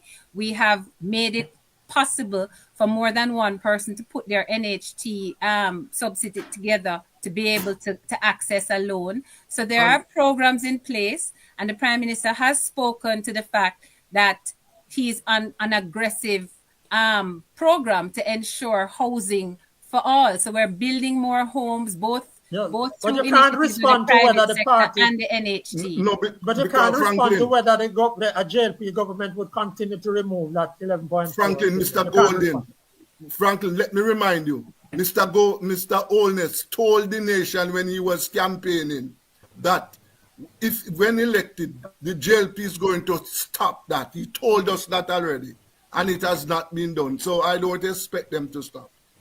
Well, you know, all I would say is that this term, that the last 2 terms, particularly this last term, has been characterized by the kinds of challenges that the PNP administration never saw. They never saw COVID, they never saw the hurricanes, they never saw global war the way we've seen it in the last term in office. And despite that, the economy has been managed. Contrast that to the 1990s and 2000s when the rest of the global community was having robust growth and we were declining. Now, how does it make sense? So let me just go to Sophia and ask. I want to say something, if I may. There are just 2 quick things I want to say. And Shireen is entitled to her version of history. But the facts are simply the facts, Shireen. I agree. So when Odishaw was Minister of Finance, The question was asked of him about Jamaica and how it will be affected by the recession, the word recession. And he commented, again, the facts are the facts, that Jamaica will not be affected. That's one. Secondly, we maintain that the People's National Party in 2011, 2012 inherited an economy where nobody wanted to deal with Jamaica. It is true. Again, the fact the IMF had nothing to do with Jamaica because we took the money and we did not carry through the terms of the IMF. And it is not true to say that it happened towards the end of the agreement. That is not true. What is unequivocal is that the monies were taken by the IMF and the terms and the conditions were not carried out. So I want to put that straight. About the NHT, your Prime Minister, the Prime Minister of Jamaica, has gone on public national radio and television to say that the National Housing Trust is a financial institution. This goes against the very purpose and intent for which the National Housing Trust was established. Secondly, what is bothersome and why the country lacks trust in the Jamaica Labour Party? Because it is the same Jamaica Labour Party that took the People's National Party to court over withdrawing funds from the National Housing Trust. Yet they themselves continue the withdrawal. And the irony of it is, you like to boast about how the economy is growing and the economy is stable. We in the People's National Party took the decision to withdraw funds at the time because we needed the funds to support the budget. But if one is to accept what you're saying about the growth of the economy and how you're evolving in a positive way, then the question, and this is what you must answer, why then, with all the growth and the stability that you and your party speak about, that you're still withdrawing funds? And thirdly, if you want to provide housing and housing solutions for persons, leave the $11 billion a year and allow the National Housing Trust to do the work for which it was established. And that is why the People's National Party is going to be using the National Housing Trust to build 50,000 homes, to have a $1 billion a year fund for our young people leaving university and want to own a house but can't afford the deposit. We are going to use the National Housing Trust to put housing, to make affordable housing, to give people land, and to make them a part of the ownership society, which you will agree that all Jamaicans yearn to be a part of the ownership society, to get a key to them house and be a part of the rock. That's all what we want. We're coming back to you very, very soon, but we're running out of time. I also want to bring a comment from Chris. Chris says the IMF agreement went off course in 2011, as the year of the election, after the PNP unions took the government to court and threatened island-wide protests. That Absolutely. is Chris's position. Because they had long been subjected to wage freezes under the PNP administration because of the mismanagement of the economy. I want to move on. Again, you're entitled to your facts. Right? I'm not entitled to my facts. I want to move on. Really want to move on because I haven't had a chance to ask this question now of Sophia. Sophia, one of the big issues, one of the big immediate issues almost, is this matter of the rural school bus transport system that has been broken off. Did the PNP miss the ball on that allowed the JLP to come running over with a system that is ready to go in September? Let me tell you something. Again, the facts, which cannot be denied, is that the People's National Party first spoke about a school bus system. And we are very happy that the Jamaica Labour Party decided that, this is a good idea, let us take it, like what they have done with so many more of our ideas, like our rent-to-own program. They have done it. And we are happy that they continue to take our ideas, because Project Jamaica, Mission Jamaica Love is what we're about. The sad thing though is because they do not understand the idea, they run afoul to it. And that is what you're seeing in the Jamaica Labour Party rollout of the school bus system. In the People's National Party, our position is that you must have a designated system to facilitate our children, the safety of our children going to school and going from school. How we envision that working is not some 10-year-old bus that can barely manage and the terrain of Jamaican roads. We don't see it that way. What we see is a participatory process, a very involved consultative process, working with the schools, the guidance counselors at schools, the path officers, working with the teachers at school, but also working with the private sector who continue to play an important role in our society. And the private sector includes our taximen, it includes our coaster drivers, it includes our 15-seater minibus drivers. We envision working with them, creating a pool of transport operators, guided and assisted by guidance counselor and schools personnel. And this is not a new thing, because certainly where I am from in St. Anne, you have private persons who offer designated transport for school children only for a fee. All right, Sharon, we're running up against it. I just want Sharon to give an answer, and then I'm going to ask you ladies both to wrap up for us and tell us, and in very short, in less than a minute each, why people should vote for your party. So let's ask Sharon to respond to that on the transport. Facts are not things that change depending on the speaker. Opinions do. And I can tell you, this issue with the rural school bus, to me, I just don't even understand the PNP's position, because on one hand, you heard that they were going to use taxi operators to take the children. And another hand, now Sophie is saying something that sounds different to me. But I will say this. The party that has had the longest run in government is the People's National Party from 1989 to 2007.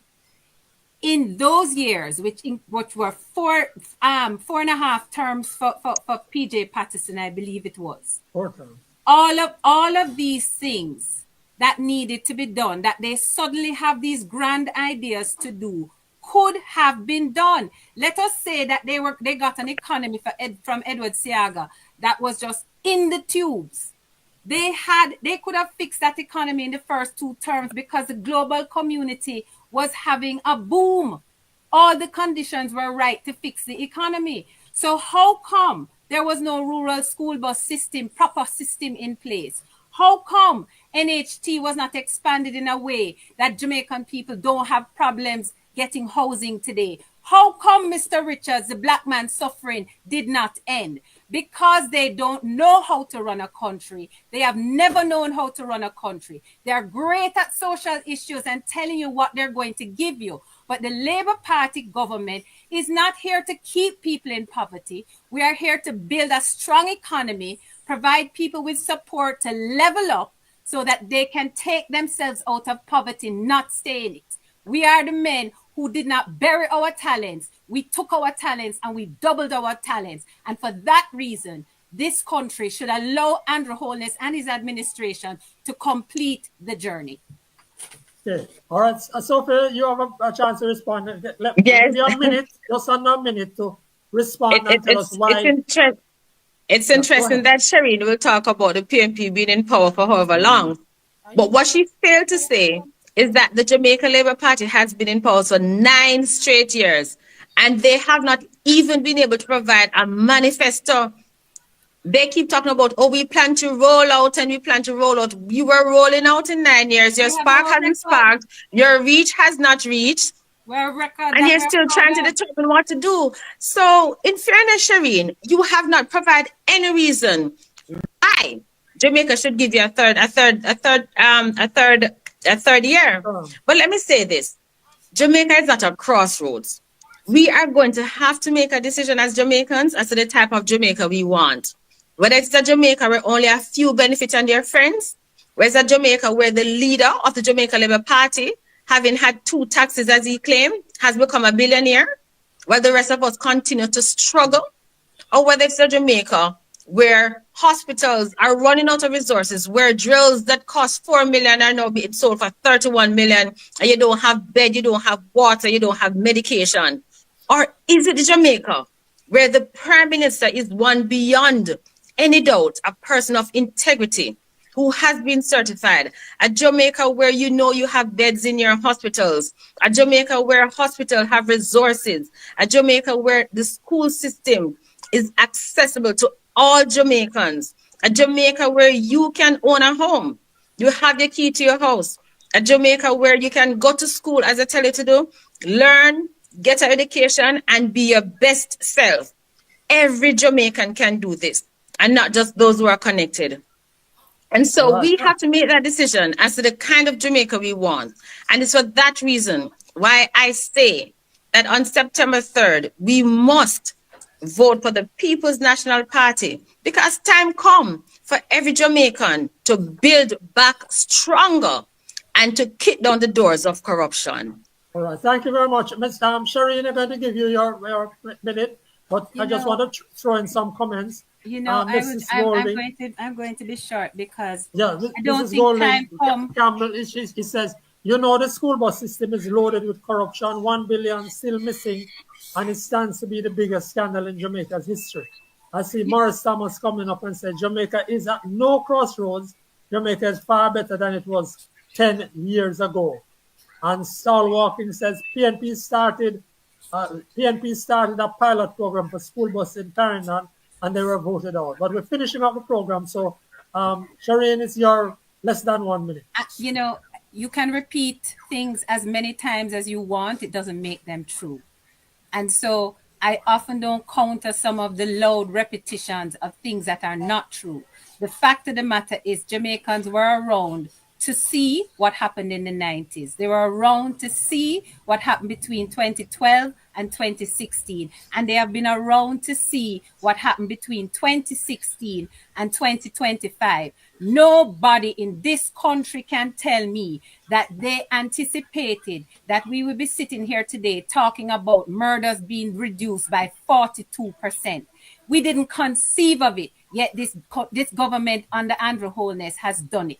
Nobody could tell me that we thought we'd be looking at poverty rates in single digits, almost going down to nil.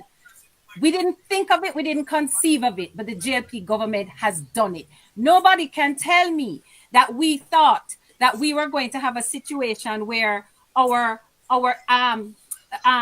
debt to GDP ratio had come down, so that we are now earning more than we are spending and able to spend money on social infrastructure, roads, schools, water. People have water in their pipes, Franklin, I am told, that never have water from before I was born in 1972. So you can repeat what you want to repeat. It does not make it true. This government has earned its keep, and I urge the Jamaican people not to allow the gains that we have made to be undone. And so on September 3rd, I am of the view, and I am going to be voting for the Jamaica Labour Party. My ex will go beside the bell. And that's what I hope my Jamaican country. You're wasting your ex. Mr. Richards, next time I come on the program, make sure you're coming to ask me questions and not to lay out the manifesto of the PNP, okay? Thank you very much. My debater was Razor Bids, not Desmond Richards. Terry Golan, thank you very much. And as I said earlier in the program, for those who joined us late, I thank you for jumping in at the last minute, so to speak, after thank you. It's my pleasure. I'm happy to tell people why they should vote for the JLP. And thank you so much. Sophia, thank you. Thank you for having me. It's quite spirited.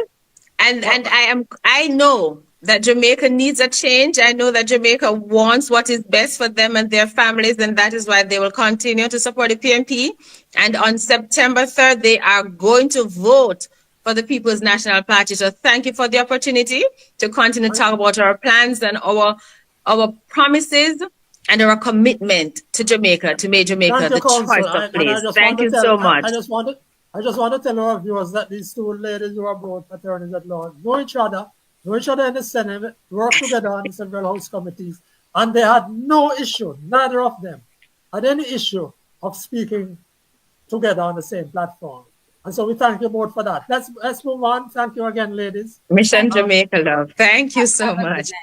Good And afternoon. Take Moses, care. Bye-bye. we will vote. Moses is saying we will vote out corruption. Spooks is saying, lots of things. Biggest set of scandals, seeing people forget Petrojam, Ministry of Education, Market Me, etc., etc. All right, so we're going to go now to our analysts, and boy, we are turning to them very late. Sorry, we have Clyde Williams, and I reintroduce him. Clyde Williams is an attorney, well-known commentator and former member of the PNP. And we also have Garfield Higgins, who is a commentator and columnist for the Sunday Observer. And a JLP supporter. And a JLP supporter. And we're taking them very late in the context. Desmond, one of the issues that we have coming to this election is that there's a lot of I think that there are some people just holding their corners, and we've heard the argument about bad mind and wickedness and so on, about how we're talking to our own Jamaicans. And it's not nice and it's not right, and we just want to really keep the dialogue and keep the discussion going so that people can think. You're not going to get better right now, though, Franklin. It's election time, and both parties are selling themselves. So don't expect to get any. Don't expect any better. No. Morris Thomas says, you mean Jamaica no good if you really want PNP to come back in government. That's what Morris Thomas is saying. Clyde is with us, or is that? Yes, Clyde. I'm sorry, Clyde, we ran over our time. But give us a quick impression, your quick impression of how the polls stand, how things stand now. What does it look like to you, Clyde? Relying on your years of wisdom of watching these things. Right. Well, the first thing I want to say is that the continuation of low interest in our elections, and that is of concern, and none of the parties have addressed that. None of them have addressed the fact that we're moving from highs. Admittedly, in the 70s and the 80s, the stewardship over ballot boxes was not so strict as it is now, since the Electoral Office of Jamaica, the EO, and the Commission. But those are years of high 70s and high point in 1980, when it was the East-West War, Cold War playing out in Jamaica of over 80%. Yeah. We're now at below 50%, and I'm excluding last election as there was a pandemic, but it really was because the PNP didn't carry out its vote. The JLP only slipped marginally from about 28,000 less than they received in 2016, in 2020. It was the PNP whose precipitous decline to 100 and almost 33,000 votes that really caused the low turnout in the last election, fundamentally. But the turnout, so we're looking at 48%, just below 50%. None of the parties, so they haven't captured my attention. So that's why I think there's a dead heat, statistical dead heat. Somebody will have to win, but they haven't captured my attention. And I think I'm with a large number of persons who haven't captured attention. So you don't see the over 50% going to the polls this time? Marginally. If it gets to 50, it's going to be marginal, 51, 52. But I don't think it will exceed 55. Right? If it gets to 50, I don't think it will exceed 55, because the polls are trending in that direction in terms of an expected low turnout. And I have some reliance on those polls because I think the sample that they are using has proven to be within the plus or minus 3 that they have been using over the last 2-3 years. Right? So you have to give them that. So you know what kinds of issues would interest people like me and people to come out and vote. You have to widen the basis of voting. Give me 2 votes, one for a prime minister and one for an MP. Widen the pool of persons who are interested in voting. I might not want to put in the JLP, but the JLP MP is a good MP. And I'm struggling. Somebody decides, you know what, I'm going to stay home. I'm not trouble them. I'm going to stay home. So give me 2 votes, none of them. The PNP, who has traditionally, historically led Jamaica at junctures in terms of a thrust forward. From the time of self-government, 1945, adult suffrage manly, the formation of the PNP in 1938 to lead that movement. And then, of course, in the 1970s, the whole notion that the state must be involved a little bit more in the day-to-day activity of the lives of Jamaicans. It can't just be the private sector you leave everything to, and so on. You know, we move from commanding heights to regulatory frame, which I think is a better approach, regulatory frame, but there must be some involvement. So none of those issues have come up. None of the issues as to the question of whether, and one side can't do it, but I'm not hearing them talk about it. I'm not hearing them talk about waste management. No. And Clyde, not, yes. They're not talking about land reform to make land accessible to black people. And shelter. Because remember, I don't think, so I twin land reform, I twin land availability with shelter. Because take, for instance, in the urban centers that people now live, you may not be able to give somebody a land spot, but you might be able to give somebody an apartment that can hold 2 or so people. So land, shelter, country people now might say, give me a 1/8 of the acre. Right? Give me 1/8, which is half of a quarter, I think. Give me 1/8. And me and my people, then we go and build panny. So Clyde, I just got to ask you if you don't buy this argument. By the way, Joshua, I'm not seeing Mr. Higgins still. Don't know if he's there anywhere. I'm on Sir Franklin. I'm waiting on you to give me an opportunity. Okay, sorry, man. I'll come to you. Garfield, sorry, man. How you do, Clyde? We weren't seeing your image. But Garfield, go ahead. Give us your sense of what's happening here now and whether you agree with Clyde.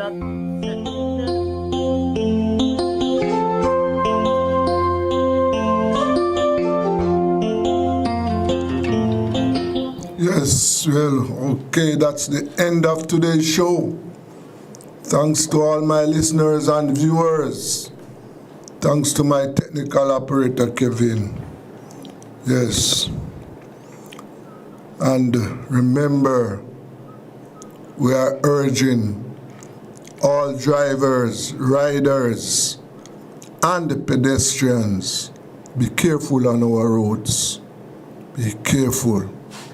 Too many casualties. And remember, yes, the homicide, the murder numbers are down, but take care of yourself. The gunmen are out there. Until Wednesday, this is Rebel Radio, and I am Desmond Richards.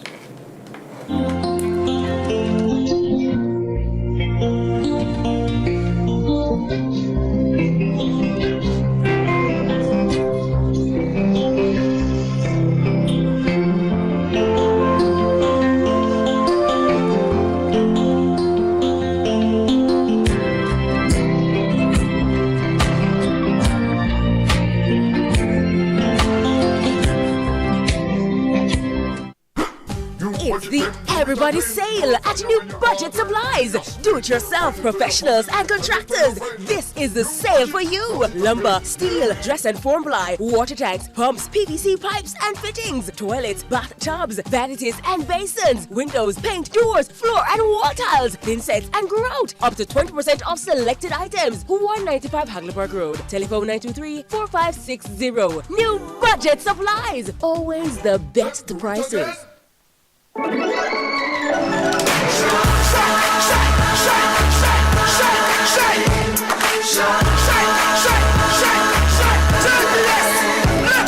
Jamaica is what built fire, passion and vibes, and through it all there's a glow inside. Let's keep our shine alive. From the market to the factory floors, from the hillside green to golden shores, we're reaching heights, energy that lights the sky. Shine bright, Jamaica. Shine bright, Jamaica. Feel it, feel it. Together we climb. JBS Jamaica. Together we shine. Shine for the ends, shine with your family, shine with your friends. Light up the streets and make the vibes blend. Your JBS and make the shine never end.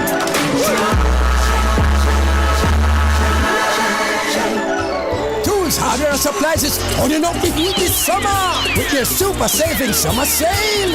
Prices are slashed on everything you need to fix up your home. Beautiful tiles, sleek doors, top quality windows, modern sanitary ware, exclusive flooring and more. At Tools Hardware and Supplies, we have you covered for the summer. So come visit us at 279 Spanish Town Road, 4 South Camp Road, 8 Red Hills Road, or online at toolsja.com. Tools! The Lion King of Hardware.